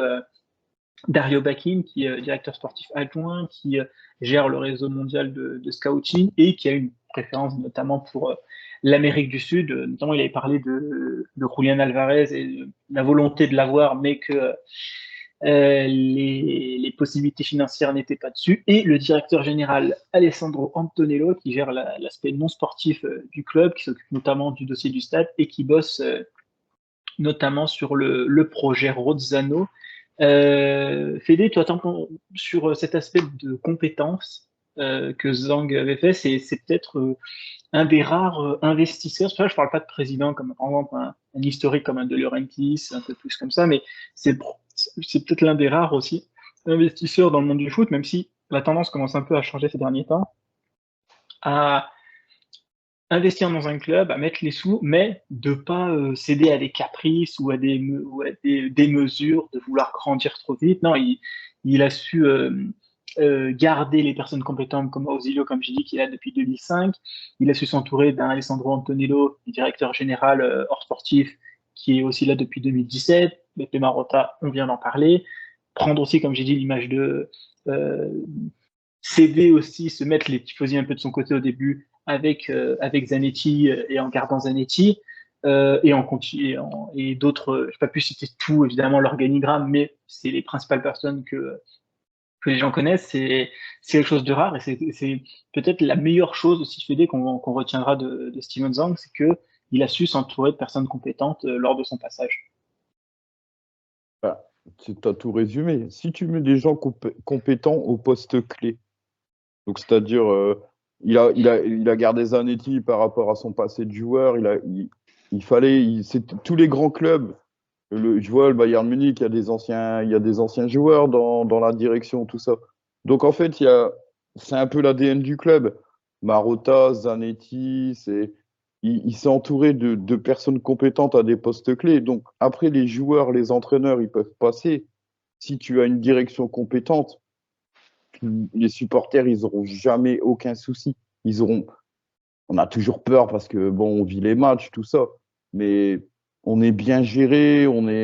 S'il y a un jour, parce que là, ça parle du renouvellement de Lautaro, il y en a qui commencent déjà à faire des plans sur la comète. Il va partir, il va pas partir. Avec des dirigeants comme ça, même s'il part, il sera bien remplacé. Donc, ouais, c'est ça, quand tu as des hommes compétents au poste important, je pense que même les supporters, ça les rassure. Quand tu vois la direction, je vais prendre l'exemple du PSG ou de Lens, là, parce que Lens, en ce moment, c'est un peu le fouillis. Ben, les supporters, ils sont tous en panique parce qu'il n'y a pas de direction forte qui gère. Là, ils ont perdu leur directeur général, ils ont perdu l'entraîneur hier. Je pense que même le savoir que le club est passé des mains de Zhang à Octree, ben, j'ai pas de peur. Parce que tant qu'on a les bons dirigeants, que ce soit Octree, que ce soit Zhang, que ce soit machin, que ce soit Paul, Pierre ou Jacques, à qui appartient le club, si on a les dirigeants qui savent le gérer, et ils nous ont apporté la preuve depuis quelques saisons qu'ils savaient le gérer, je pense qu'on n'a pas de souci à se faire. On a on a les bons hommes aux bonnes places. Il suffit simplement de voir quand on sait que Octree souhaite garder les cadres actuels. Donc les cadres, comme tu l'as dit, je ne vais pas citer non plus tout l'organigramme, mais c'est Zanetti, Marotta, Ausilio, Bacchini et Antonello. Pardon, ils savent très bien qu'en retirant un pion de cet échiquier, ce ne sera plus le même. On va prendre juste ce qui s'est passé chez nos voisins de Milanello. Regardez avec la nouvelle présidence, tout ce qui s'est passé avec Maldini. Imaginez si ça se passe chez nous avec Zanetti. peut-être qu'il ne faut pas comparer l'incomparable, mais pour moi, ça reste un petit peu le même. Je pense que voilà, j'espère que ça va bien se passer. Il faut garder les cadres, il faut garder cette équipe parce que c'est aussi un effectif. C'est une équipe. Sans cette équipe-là, il n'y aurait pas l'effectif sur le terrain. Parce qu'il y a l'effectif sur le terrain et l'effectif en dehors du terrain. Moi, je vois ça comme ça. Et comme tu l'as si bien dit, c'est bien que Cenk n'ait pas sombré dans des caprices de fils à papa ou que sais-je. Il a été très malin, Allez, franchement, il était très malin. Il arrivait, il était déjà bien entouré. Il a su mieux s'entourer en renforçant cette équipe. Et sans cet effectif en dehors du terrain, que ce soit Zanet, Ibarota et tous les autres, pour citer que les deux plus connus, façon de parler, on n'aurait pas cet effectif qui nous a permis de rapporter 2 finales européennes, que ce soit en Europa ou à Champions, la deuxième étoile, et enfin, les 2 Scudettes, bien sûr, les 2 Coupes d'Italie, les 3 Supercoupes, et aussi cet effectif, ces joueurs, ces souvenirs. Non, franchement, rien à dire sur ça. Il était très, très, très, très bien entouré. Et la seule crainte que j'ai, c'est que cet effectif en dehors du terrain disparaisse un jour. Je reste convaincu que Octree sait ce qu'il fait et qu'ils ne doivent pas se séparer de ça. Parce que, après tout, Octree, tout ce qu'il souhaite, c'est aussi faire des bénéfices, engendrer des bénéfices, maintenir le club au niveau actuel. Et je pense qu'en se séparant d'une de ces personnes-là, Octree a tout à perdre. Il faut continuer comme ça parce que je pense que là, l'Inter peut faire qu'engendrer des bénéfices à l'heure actuelle. Il suffit de voir à tout point de vue notre com qui augmente, nos merch qui augmentent, l'effectif qui s'améliore, qui. Enfin, non, franchement, non. Je pense qu'on n'a rien à dire sur ça. Et comme le disait Fédé, il y a beaucoup, beaucoup de gens qui ont peur, qui tirent des plans sur la comète, mais il ne faut pas se baser que sur les gros titres de la Gazette dello Sport. Il faut lire les articles, il faut s'informer, il faut lire plusieurs. Non, franchement, je suis rassuré. Voilà, oui, il y a ces histoires de contrats, de renouvellement. Je ne vais pas mentir, j'ai un petit peu une crainte pour le Lautaro. J'en parlais hier avec un ami milaniste. Je dis, ouais, mais il ne faut pas se baser que sur on dit que sur les gros titres. Et je dis, après tout, je dis, on aime un club, les joueurs partent et viennent, le club reste. Mais moi, tant que cet effectif hors terrain est là, ouais, voilà, comme Fedel l'a dit, on vit les matchs, on stresse, on s'inquiète, on panique et tout, mais bon, je suis rassuré. Pour l'instant, voilà, on ne sait pas de quoi demain est fait, l'herbe n'est pas plus verte ailleurs, mais il faut donner sa chance à Octree. Je pense, ils le savent, ils ont plutôt intérêt à conserver cette mentalité, cet effectif hors terrain, quoi. On va en parler de toute façon juste un peu après de Octree. D'ailleurs, en 2018, donc comme Lee Zhang est nommé en 2018, quand il est nommé, il a 26 ans. C'est le président le plus jeune de Serie A et sûrement à 26 ans, peut-être peut-être le président le plus jeune en Europe. Aussi, en tout cas, dans le top 5 européen, je pense que on pourra pas faire plus jeune que 26 ans. Et tu le disais justement, il a pas cédé à des caprices, tout. Alors que voilà, à 26 ans, tu te dis, peut-être encore un peu dans la fougue de la jeunesse et tout. Tu te dis, ah, moi, je veux gagner tout de suite, je veux être le président qui marque ce club et tout. En 2010, ils ont fait un triplé, moi aussi, je veux le refaire, je veux inscrire mon nom et tout. Mais non, finalement, il a laissé grandir le club, il a laissé les personnes compétentes travailler. Et comme j'ai dit, cette saison, il n'était pas à Milan. Il a jamais été à Milan. La seule interview qu'il a fait, c'est sur Instagram après le titre avec Çalhanoğlu. Donc, Ouais. clairement, voilà, on est sur un président qui laisse bosser les gens, qui a confiance en les compétences, qui vient pas s'incruster sur tel ou tel dossier. Et donc, voilà. Du coup, juste avant de passer à Octree, messieurs, on va faire quand même le bilan de ces 8 années. J'ai 4 questions à vous poser du coup à chacun. Renaud, je vais commencer par toi. Euh, je te les pose toutes les 4 et comme ça tu pourras les regrouper dans ton argumentaire. Déjà pour toi, où est-ce qu'on classe la présidence Suning sur les derniers propriétaires de l'Inter sur les 25-30 dernières années, on dira. Donc ça fait Zhang, Tohir, Moratti. Moratti il est là depuis longtemps, donc je crois qu'on va peut-être faire sur ces 3 derniers propriétaires. Qu'est-ce que tu retiens du passage de Suning en une phrase ou en un mot? Pour toi, c'est laquelle la meilleure saison de l'Inter sous Suning? Et pour toi, c'est qui le meilleur joueur de l'Inter sous Suning? Wow, alors, classer la présidence, top 2. Pour moi, top 2. Voilà. S'il y avait eu cette Champions League l'année passée, et je peux m'attirer les foudres de beaucoup d'intérêts. Après, les goûts, les couleurs, ça se discute. Mais pour moi, c'était un top 1. Malheureusement, ça reste un top 2. Il suffit de regarder les signatures, les trophées, les titres. Enfin, pour moi, ça reste un top 2. Ce que je retiens du passage de Sunning, c'est plus de bonnes choses que de mauvaises. Comme tu l'as dit à un moment, on a tous critiqué, hein. On va pas se mentir. On a tous peut-être liké ou riposte un Sunning Out et on a honte. J'ai honte de le dire et je l'ai fait. Pourtant, à l'heure actuelle, ben, j'avais Zeng en face de moi, je m'excuserai. Mais sur un dixième de mauvais, il y a 9 dixièmes de bon. Donc je retiens que de bonnes choses du passage de Sunning et on va pas cracher dans la soupe qu'on a bu. La meilleure saison de l'Inter sous Sunning, j'hésite entre deux. Celle-ci, pourtant, allez, on s'en sort avec la Super Coupe et que le Scudetto, même si on avait de plus grosses attentes, mais ce Scudetto, il est sacré. La deuxième étoile, intergalactique, l'histoire. Enfin, non. Mais on va dire ex aequo avec celle de l'année passée, ouais. Rien que pour l'épopée européenne.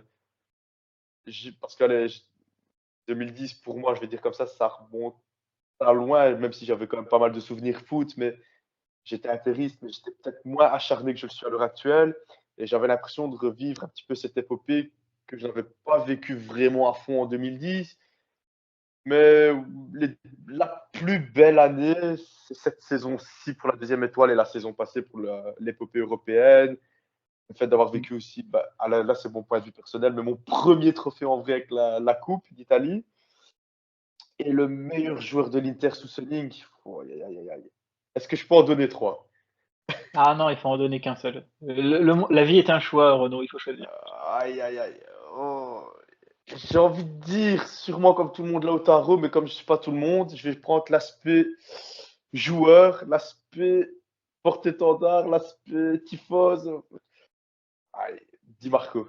Ah ouais, ouais. On va peut-être me critiquer, mais c'est un choix très, très personnel. J'adore ce joueur. Il ne faut pas me demander pourquoi. Quand on a un coup de cœur sur un joueur, c'est comme ça et pas autrement. J'ai envie de me démarquer des autres et pas dire Lautaro.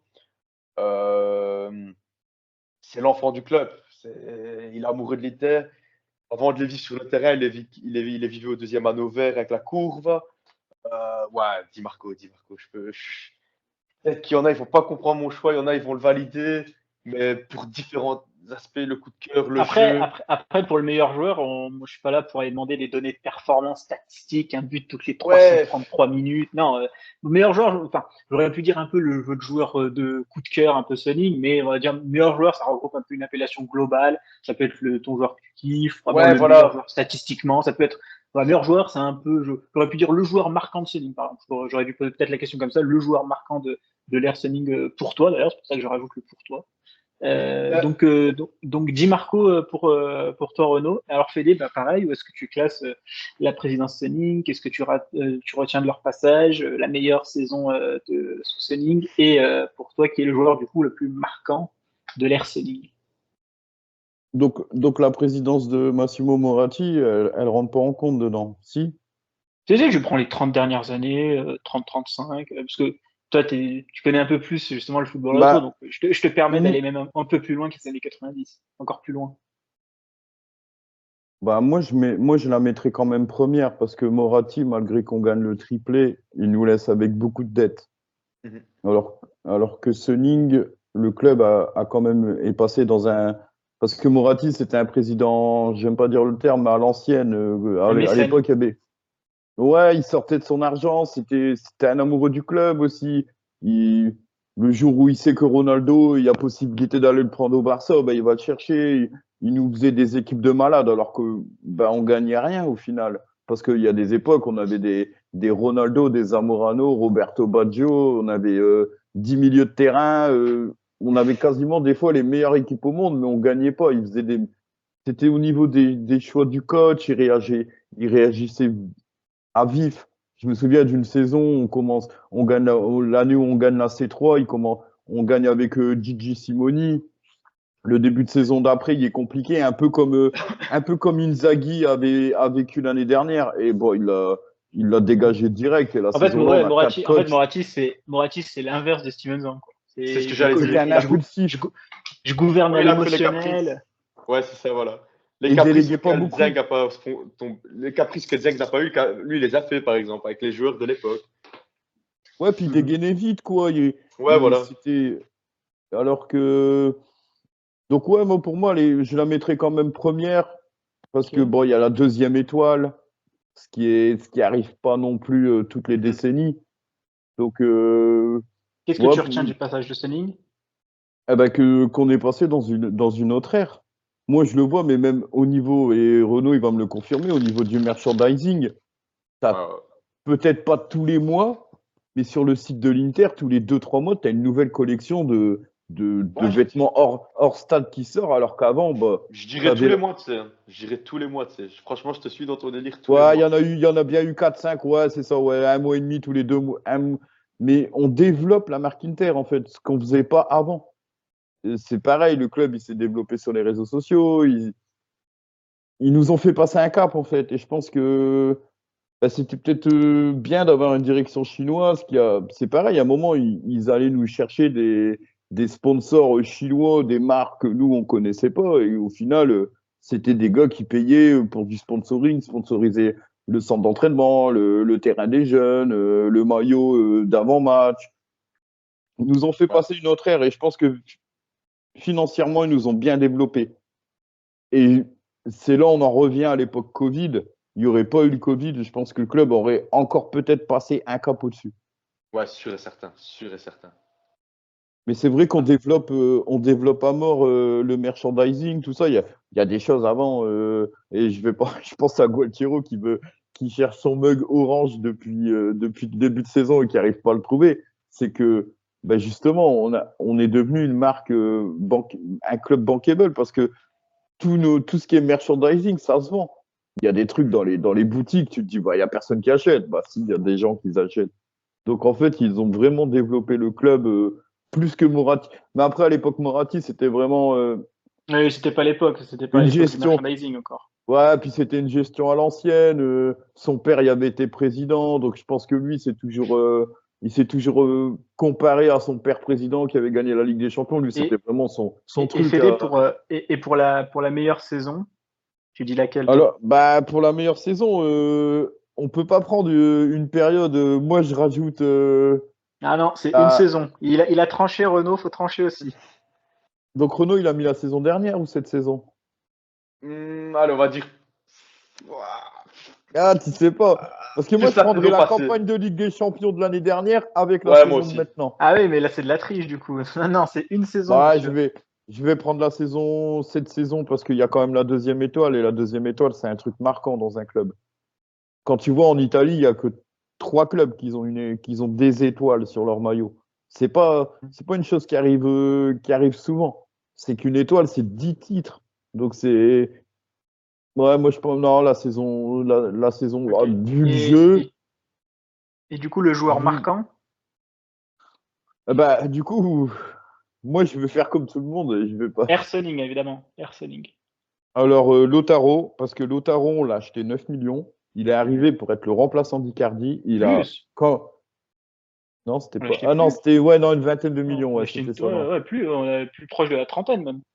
Je crois que c'était 22, je crois. Un truc, ouais, Moi, je ça crois que, devait ouais, être 20. je pense, moi j'ai un souvenir de 25 plus bonus, un truc comme ça. Mais bon, on le prend jeune. Il arrive, Icardi est le titulaire. Alors lui, en plus avec le système où on joue à l'époque, on joue pas avec 2 attaquants, donc il est le remplaçant d'Icardi. Et quand Icardi plus Madame Icardi font leur petite crise en plein milieu de saison, il se retrouve titulaire. Et à l'époque, il a 21 ans, je crois, dans un grand club. C'est sa première expérience à l'étranger, donc dans un pays qu'il connaît pas, tout ça. Ben, le mec, il a assumé. Il a, il lui a demandé il a fait ce qu'on lui a demandé de faire.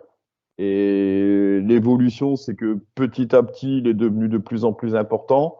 Il a marqué de plus en plus de buts par saison. Et bah, du coup, au jour d'aujourd'hui, il est capitaine. Donc, ouais, Lautaro. Après, Di Marco, ça s'entend parce que c'est un enfant de la Courva, c'est un club, c'est un joueur qui a été formé chez nous, qui a été baladé à droite à gauche, il a été en Suisse, il a été à Parme, il a été au Hellas, je crois même qu'il avait fait Empoli, non? Mais il y a comme, ouais, comme il dit Renaud, moi je pense que on aurait dû avoir le droit de choisir 3 joueurs et moi j'aurais mis Lautaro, Barella et Di Marco. Bah, j'avais le même top 3. Ouais, c'est parce que tous, ils ont l'autre. Barella, il venait j'aime pas dire ça, mais Cagliari d'un plus petit club, il a confirmé dans un grand club, il est maintenant en sélection, tout ça, c'est peut-être notre joueur le plus beau à regarder jouer.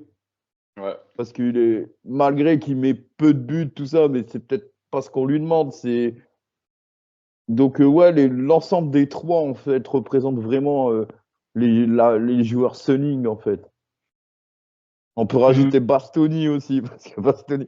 En fait, moi, je pense que les joueurs Sunning, c'est un noyau. C'est le noyau des Barella, Bastoni, Di Marco, Lautaro et ouais, c'est ça. Puis, il y a un par ligne, non, c'est ça, c'est vraiment le petit groupe là, en fait. C'est vraiment eux, l'Inter Sunning. Il y a quand même un joueur qu'on a oublié. Alors, attends, Et là, je pense Bastoni. pas du noyau Sunning, mais qui pour moi a et va marquer l'ère Sunning. Je suis désolé, mais c'est Hakan Çalhanoğlu, les gars. On peut pas dire autrement pour ce qu'il a Arrête, gagné. là, vous m'avez fait tout l'effectif en fait. Là, vous allez me sortir en 2 minutes. Non, mais Et puis DJ Naro, il a un peu bien marqué le cap parce qu'il était là mais avant. après, on peut rajouter Andanovic qui a signé en pleine Banterera. Ce que je retiens du passage de ligue, moi, je retiens 2 chiffres, le 31 et le 8. Est-ce que vous savez pourquoi ces 2 chiffres? Non? Le 31 et le 8. Ouais, le 31 et le 8. 31. Et les auditeurs, dites-moi dans les commentaires sur YouTube et Spotify si vous voyez de quoi je veux dire, le 31 et le 8. Et je le dis bien dans cet ordre, 31 puis 8. Le 31 août, alors, non? C'est une date ou c'est par rapport à des joueurs ou... Ou au niveau des finances. Non, je sais pas. Franchement, là, je sèche totalement. Je vois pas. Je suis sûr que c'est devant nos yeux, mais non, là. Moi, je dis le 31 et le 8 parce que quand Sonning est arrivé, l'Inter était 31e au classement au coefficient UEFA. Et on Maintenant, est huitième? les Anglais laissent le club à la 8e place du classement UEFA. Et c'est vraiment ce que je retiens du passage Sonning où en fait, on existe maintenant au niveau européen. Maintenant, alors bon, là, on a matché en 8e de finale, mais on est une équipe qui a fait une finale de Ligue des Champions, on est une équipe quand même qui est prétendante au moins pour aller en quart de finale, demi-finale de Ligue des Champions, où on est pris en compte dans la discussion cette fois-ci. Et pour moi, c'est le plus grand un peu mérite de ce qu'a fait Zang, au-delà du Scudetto de 2021, au-delà même de la deuxième étoile, qui sont évidemment très importants. Sur la meilleure saison de l'Inter sous Sonning, je prends un contre-pied parce que moi, je donne la saison 2020-2021, première saison Covid, parce que mine de rien, c'est quand même un truc fort, les gars, on gagne un Scudetto. On n'a pas gagné un Scudetto depuis 2010. Hein. Ça faisait 11 ans qu'on n'avait pas gagné un Scudetto. Moi, je m'en souviens, alors même il n'y avait pas de public, machin, mais il y avait quand même une belle cérémonie, même si c'était encore période Covid. Donc, je trouvais que pour le Covid, je rappelle, hein, époque Covid, il y avait quand même une belle cérémonie et tout, avec les joueurs qui étaient dans les escaliers Ouais. en collimation du stade, c'était pas mal. Et puis on regagne à Vaudreuil, donc moi c'est ma saison marquante. Et mine de rien, en joueur marquant, euh, je mets Barella, mais je mets pas Barella pour l'aspect sportif. Moi, je mets Barella où c'est là où je me suis dit, c'est eux, je me suis dit Sunning à l'époque, vraiment un très bon propriétaire parce que mine de rien, dites-vous que Barella, au total, on l'a payé plus proche de 40-45 millions d'euros, donc entre le prêt et l'option d'achat, donc on a posé les sous quoi sur Barella qui jouait à Cagliari, mais même qui était un talent très connu de la Serie A, on découvrait pas Barella, c'était pas une surprise. Mais voilà, c'est là où je me suis dit, on met de l'argent, mais sur des vrais joueurs italiens en plus, mais sur des joueurs qui ont du talent, qui ont de l'avenir, qui ont du potentiel. Et c'est un peu pour moi le joueur qui représente un peu l'air Sunning. C'est un joueur où, mine de rien, bah, quand il a fallu faire l'investissement pour ça, donc c'est un peu la première Air Sunning, bah, on l'a fait. Donc c'est pour ça que moi sur mes trois, je mettrais ça, mais voilà. Le coefficient UFA, c'est quand même quelque chose qui est marquant sur Ouais, c'est l'aspect. monstrueux.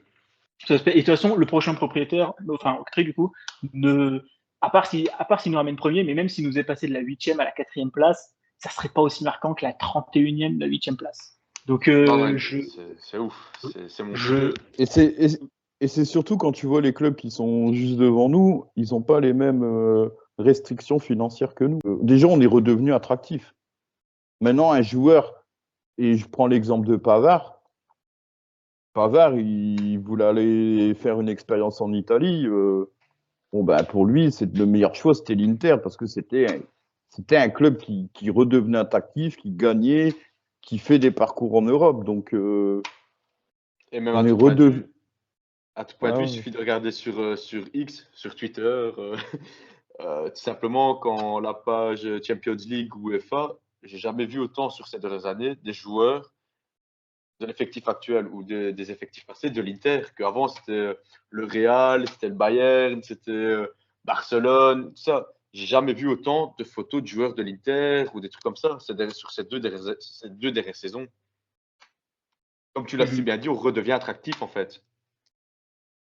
Ouais, c'est ça, c'est ce qu'a fait Stevenson. On va passer du coup, messieurs, à la dernière partie sur Octree, du coup, qui reprend l'Inter. Alors, sans vous redonner le long communiqué, il y a 3 phrases importantes qu'il faut retenir du communiqué d'Octree. Donc une des phrases, Octree souhaite obtenir le meilleur résultat pour la prospérité à long terme de l'Inter. Il y en a une autre où Octree dit Octree a l'intention de travailler en étroite collaboration avec la direction actuelle de l'Inter et s'assurer que le club est en mesure de réussir sur le terrain et en dehors en se concentrant sur une gestion et une gouvernance saine avec le fameux sustainability que, que notre ami Marotta apprécie énormément ce mot. Bon, sans faire évidemment, parce que Alejandro Cano, directeur général d'Octree, a dit à peu près la même chose dans d'autres termes, donc on va pas aller sur ça. Et du coup, il y a Reuters qui avait commencé, mais il y a aussi d'autres sources qui ont concordé par la suite. Donc en fait, à la fin, c'est un peu une consensus de toutes les sources que Octree n'a pas l'intention, en tout cas, de vendre l'Inter dans l'immédiat. Euh, Fédé, toi, ton Octree qui reprend le club, bon, sur les 2 dernières semaines, ça commence à puer quand même, hein, parce qu'il y avait le fameux accord avec Pimco, ça nous disait que c'était capoté, mais que finalement, ça pouvait aller en bon terme. Et puis, 4-5 jours avant, clairement, c'était foutu. Donc, Zhang avait 96 heures pour trouver un prêt de 500 millions d'euros. Et bon, c'est pas le prêt que tu fais à la banque, à la caisse d'épargne d'à côté, là. C'est un prêt où c'est des jours et des semaines pour planifier les détails. Donc, Fédé, sur les derniers jours, on a compris que Sunning perdrait le club. Donc, nous, on attendait un peu cette arrivée d'Octree comme inéluctable. Qu'est-ce que tu en as pensé, toi, Fédé, de cette situation? alors moi, je pense qu'Octree voulait pas lâcher le club. Il voyait le potentiel, parce que bon, tout le monde dit les fonds américains, les fonds canadiens, tout ça. Je pense qu'eux, ils ont vu la possibilité que le club, ils peuvent encore le faire grandir. Vu les dirigeants en place, vu, vu comment ça se passe avec le peu de moyens qu'on avait pendant la période Sunning, je pense qu'eux se disent le club, on va le garder, on va le développer et on le revendra à sa juste valeur. Parce que je pense que Zhang, il demandait 1,3 milliard, il a demandé 1 milliard, 1,1 milliard, De 1 toute façon, ça milliard montait, 2. le prix montait tous les Il jours. voulait pas le vendre. Zhang, il est T'inspirais, devenu. t'expirais, le prix montait de 100 millions. Zhang, il était amoureux du club. Ça, j'en suis sûr et certain. Et il voulait pas le vendre. Et lui, je pense qu'il voulait vraiment trouver toutes les solutions possibles pour le garder. Donc, Octree, ils sont pas bêtes, les Américains. C'est quand même des mecs du business. Donc, je pense qu'ils se sont dit, on va remettre la dette à zéro. On va continuer à développer l'équipe avec la direction qu'elle a.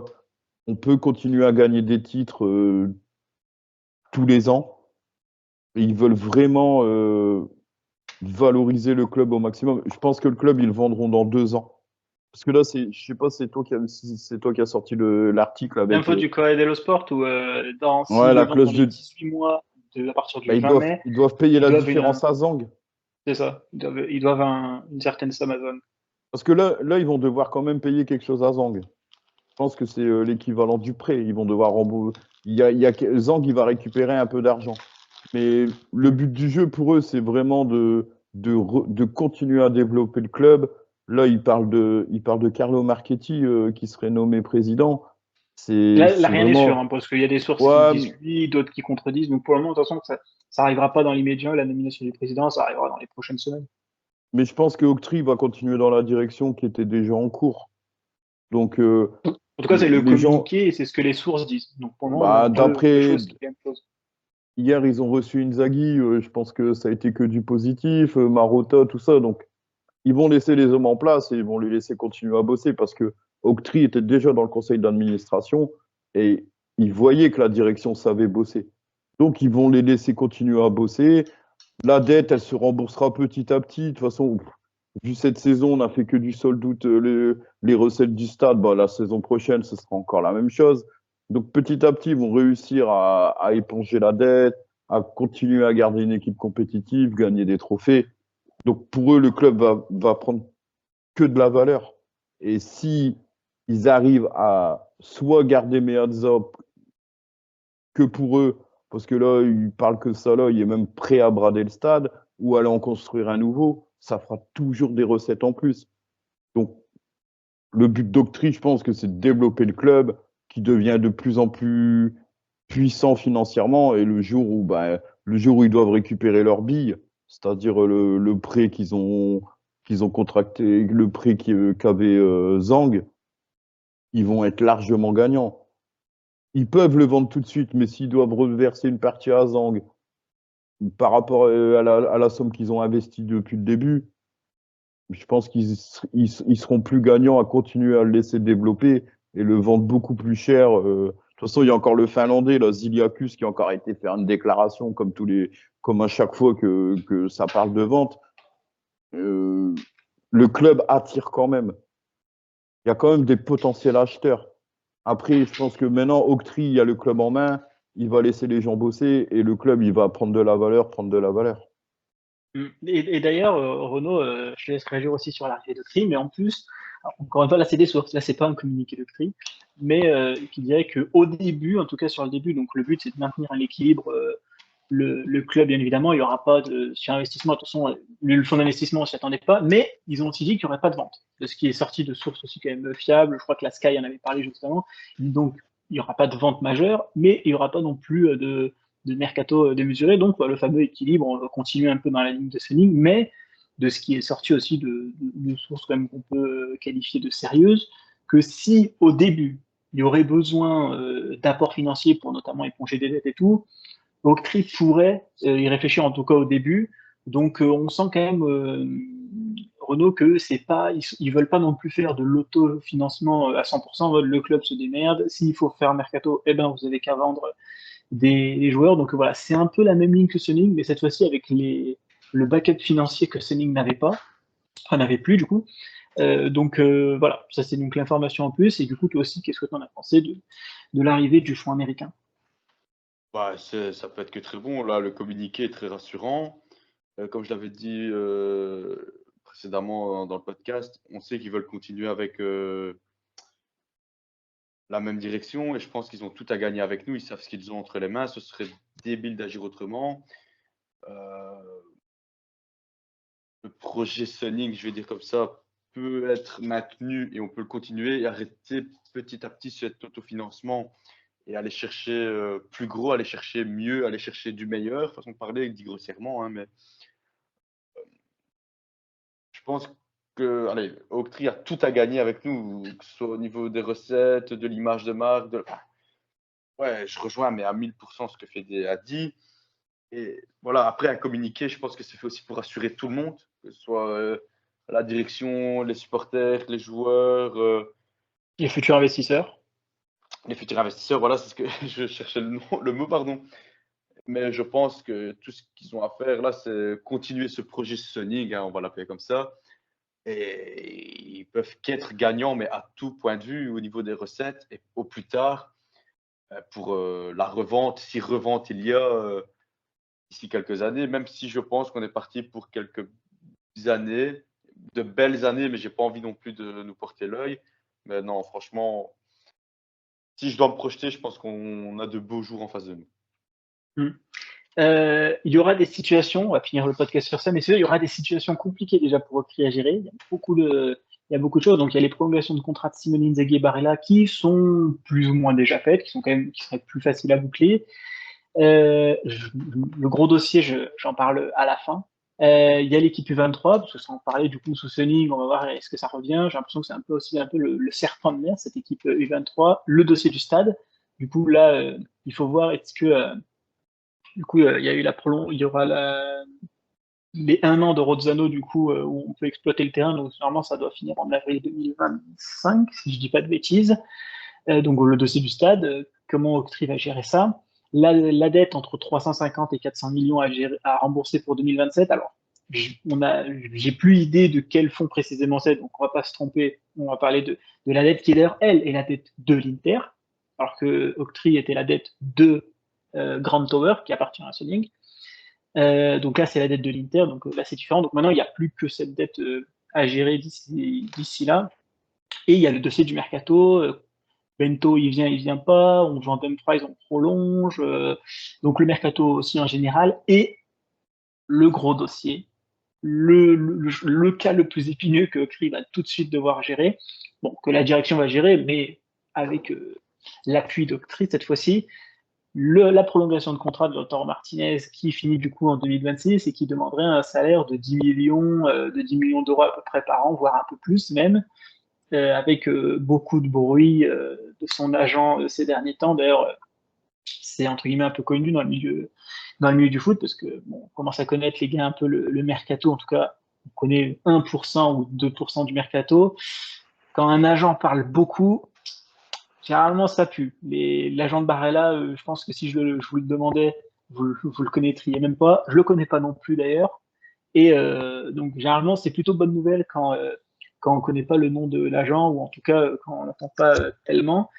Bon, Renault, beaucoup de situations à gérer, que ça soit la situation très court-termiste avec, enfin, bon, très court-termiste, peut-être j'abuse un peu parce que Lautaro il finit quand même en fin de contrat en 2026, mais bon, la situation court-termiste avec les prolongations de contrat, de la situation moyen-termiste avec le dossier du stade et l'équipe U23, et de très court-termiste, ça pour plus le mercato d'ailleurs, et de la situation long-termiste avec la dette de 400 millions d'euros qu'il faudra rembourser en 2027 si je ne me suis pas trompé dans la date. Donc voilà, à peine le club repris en main, il va falloir aussi nommer un président aussi, recréer un conseil d'administration aussi. Renault, on dirait qu'Octree n'a pas tellement de temps de s'ennuyer, en tout cas pour le moment. Bah non, dès le début, ils vont faire face à de gros défis, mais je pense que c'est aussi à ça qu'on va voir s'ils sont aptes à être de grands dirigeants, comme bah, on va dire Zeng, même si c'était, on va dire, l'image de Suning, mais comme Suning a dû faire face à de grands défis, de gros défis tout au long. Ici, voilà, après, ils savent ce qu'ils ont entre les mains, comme je l'ai dit, ils vont faire face à de gros défis. Bah, allez, on va faire au cas par cas. Le cas Lautaro Martinez, c'est le plus gros, c'est le plus épineux.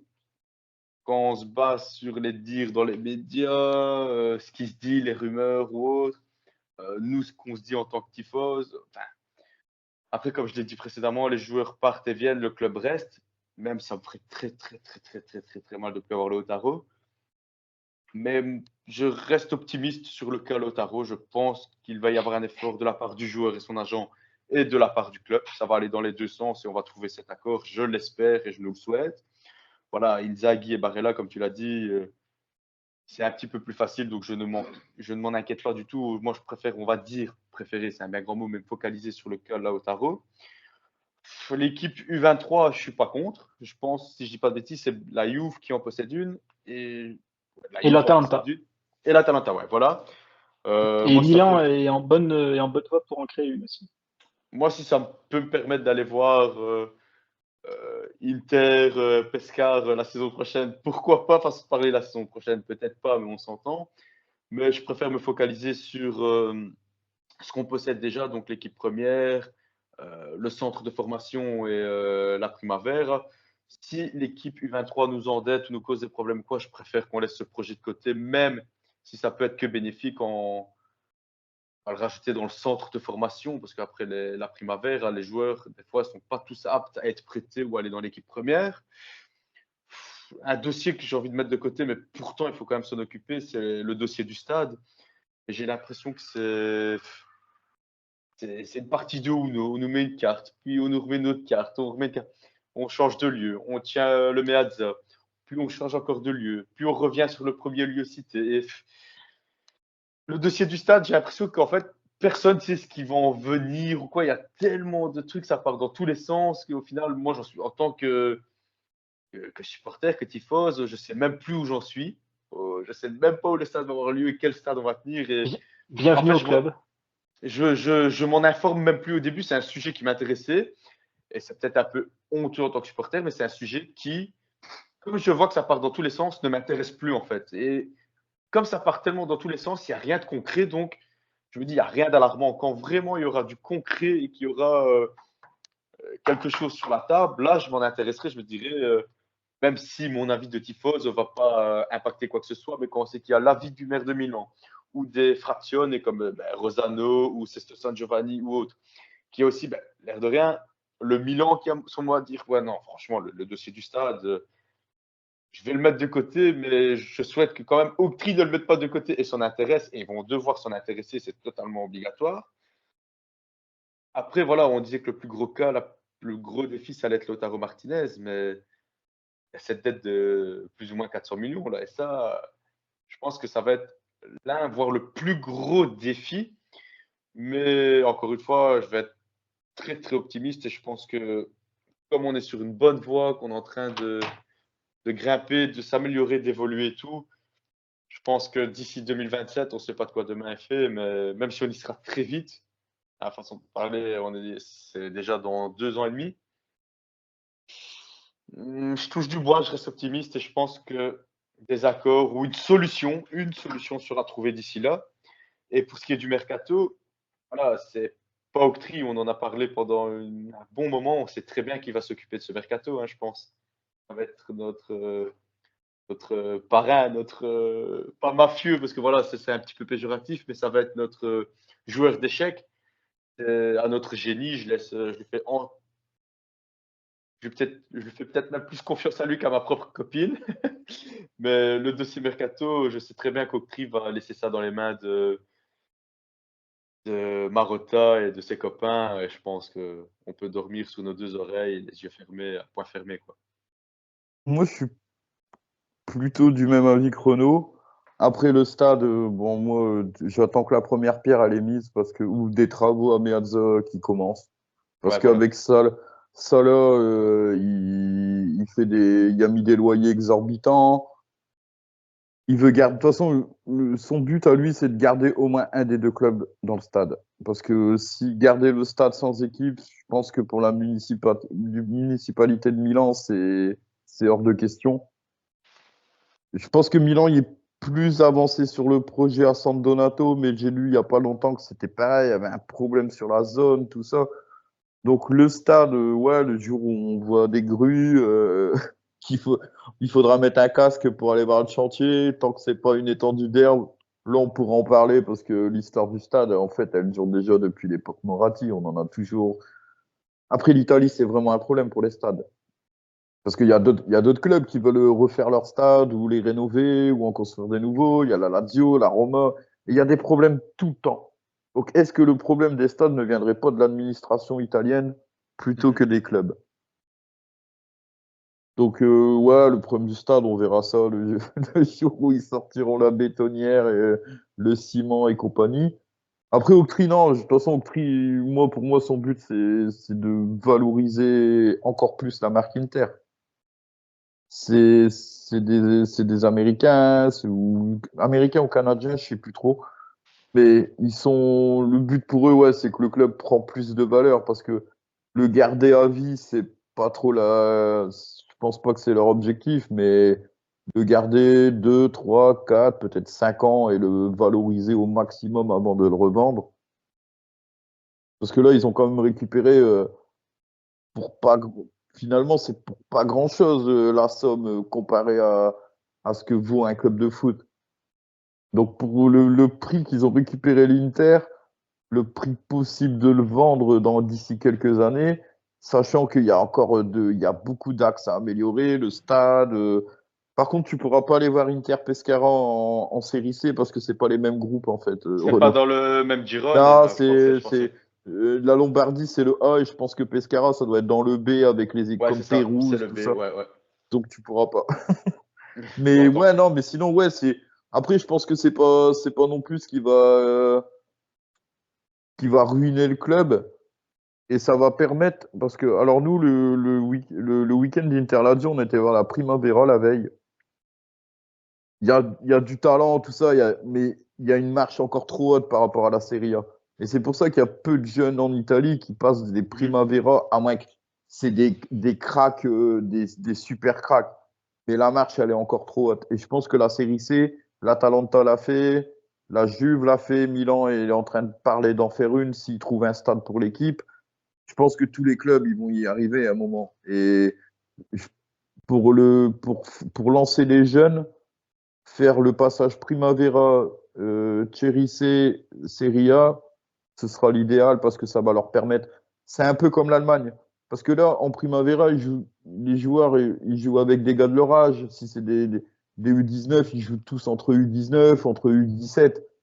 Et le jour où ils arrivent face à des anciens, des roublards de la Série A, même de la Série B, ben, le niveau physique, je pense qu'ils ont un manque.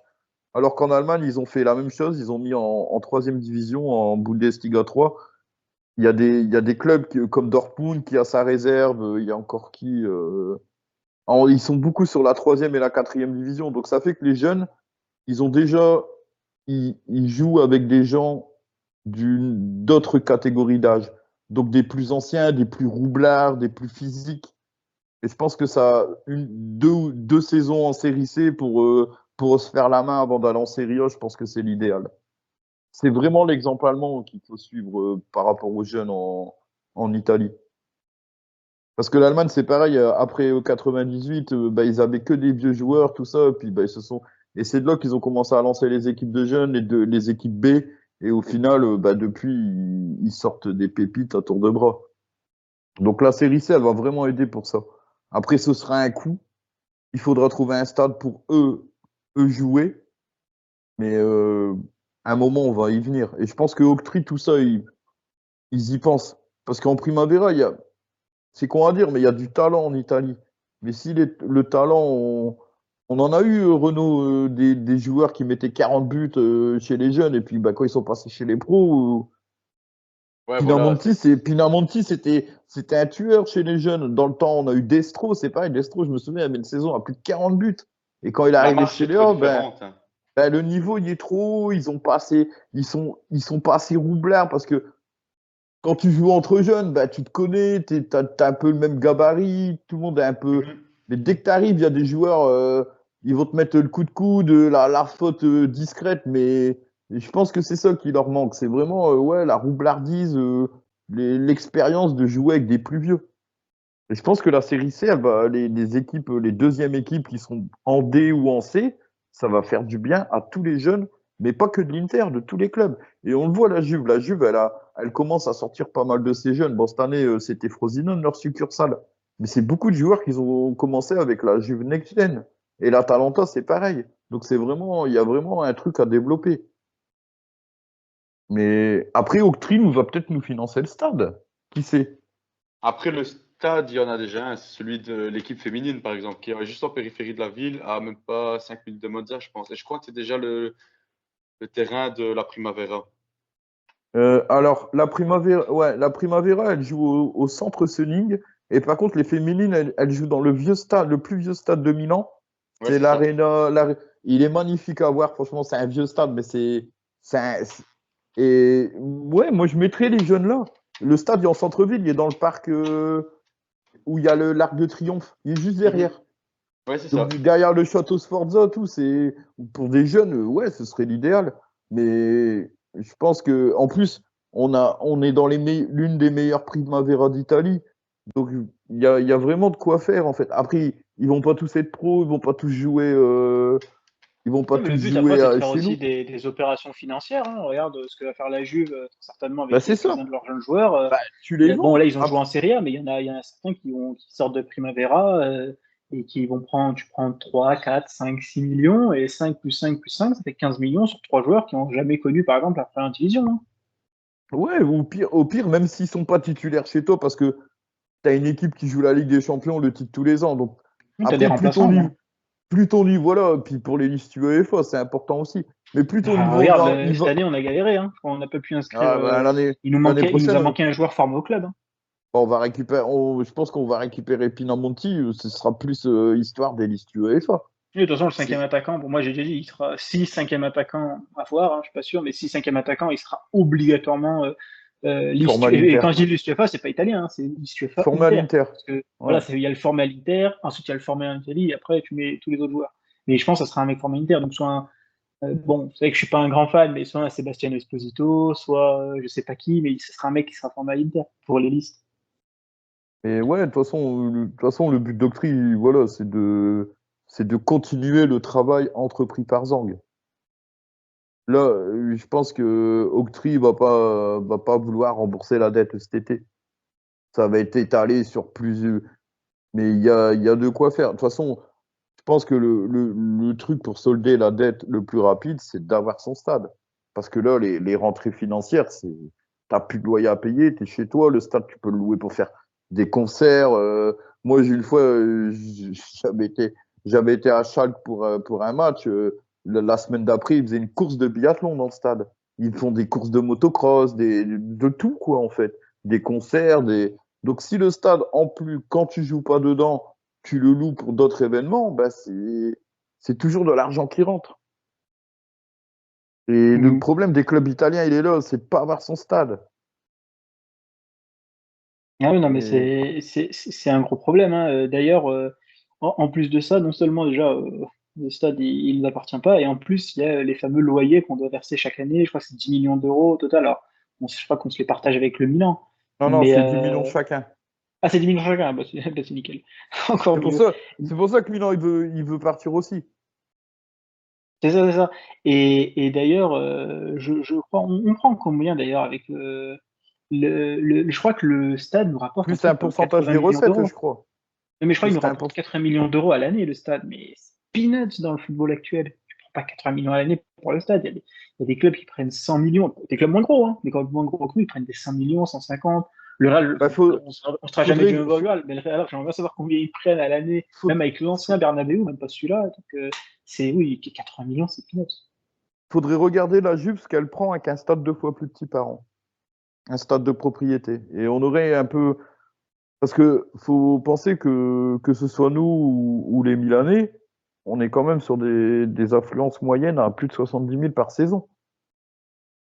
Donc c'est le double d'affluence de la Juve. Ah, la Juve a pris de son Corriere dello Sport juste en saison 2023-2024 pour 5 avril, hein, donc il reste encore des matchs. Ils ont pris presque 60 millions. Ouais, donc en fait, Après, avec un stade à de. vérifier. Avec 65 millions, ils en ont pris, on va dire, 70, 75 sur la saison.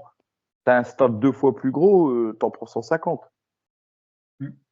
Sachant qu'à la Juve, ils font pas de concerts, tout ça. Il y a pas, ils font pas autre chose que du foot.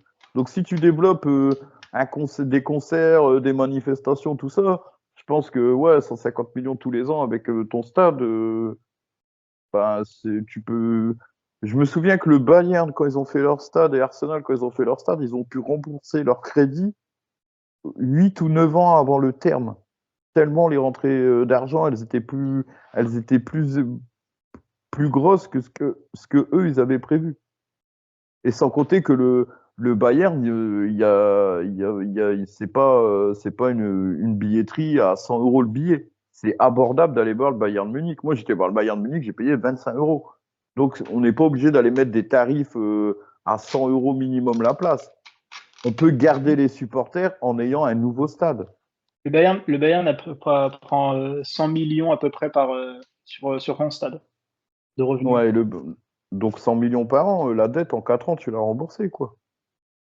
Donc, Et un stade, tu l'amortis pas en 4 ans. Un stade, le Bayern, ils sont depuis quand dans leur stade? Ils l'ont eu pour la Coupe du Monde 2006, donc ça fait déjà une quinzaine d'années qu'ils sont dedans. Ça a largement été rentabilisé. Eh ben, je pense qu'on va s'arrêter sur ça, messieurs, sur le podcast. On a été bien complet sur l'Inter de Steven Zang qui désormais n'est plus. Maintenant, c'est l'Inter d'Octree et du nouveau président qui sera à déterminer durant les prochaines semaines. Merci Fédé, merci Renaud pour Merci le à toi. podcast. Là, on vient d'enregistrer du coup l'avant-dernier podcast de la saison. Il y aura le dernier qui arrivera bientôt aussi pour terminer la saison avec les notations individuelles comme l'année dernière, comme vous en avez l'habitude. Et ensuite, on prendra un repos bien mérité après cette grosse saison de podcast. Et on reviendra en août avec des nouvelles propositions, du nouveau contenu. Merci pour les auditeurs. N'oubliez pas évidemment de vous abonner sur la chaîne YouTube, la chaîne Spotify et les 5 étoiles évidemment sur Spotify et de vous abonner sur la chaîne YouTube. Et nous, comme d'habitude, on se retrouve pour le prochain et dernier podcast de la saison. Ciao à tous!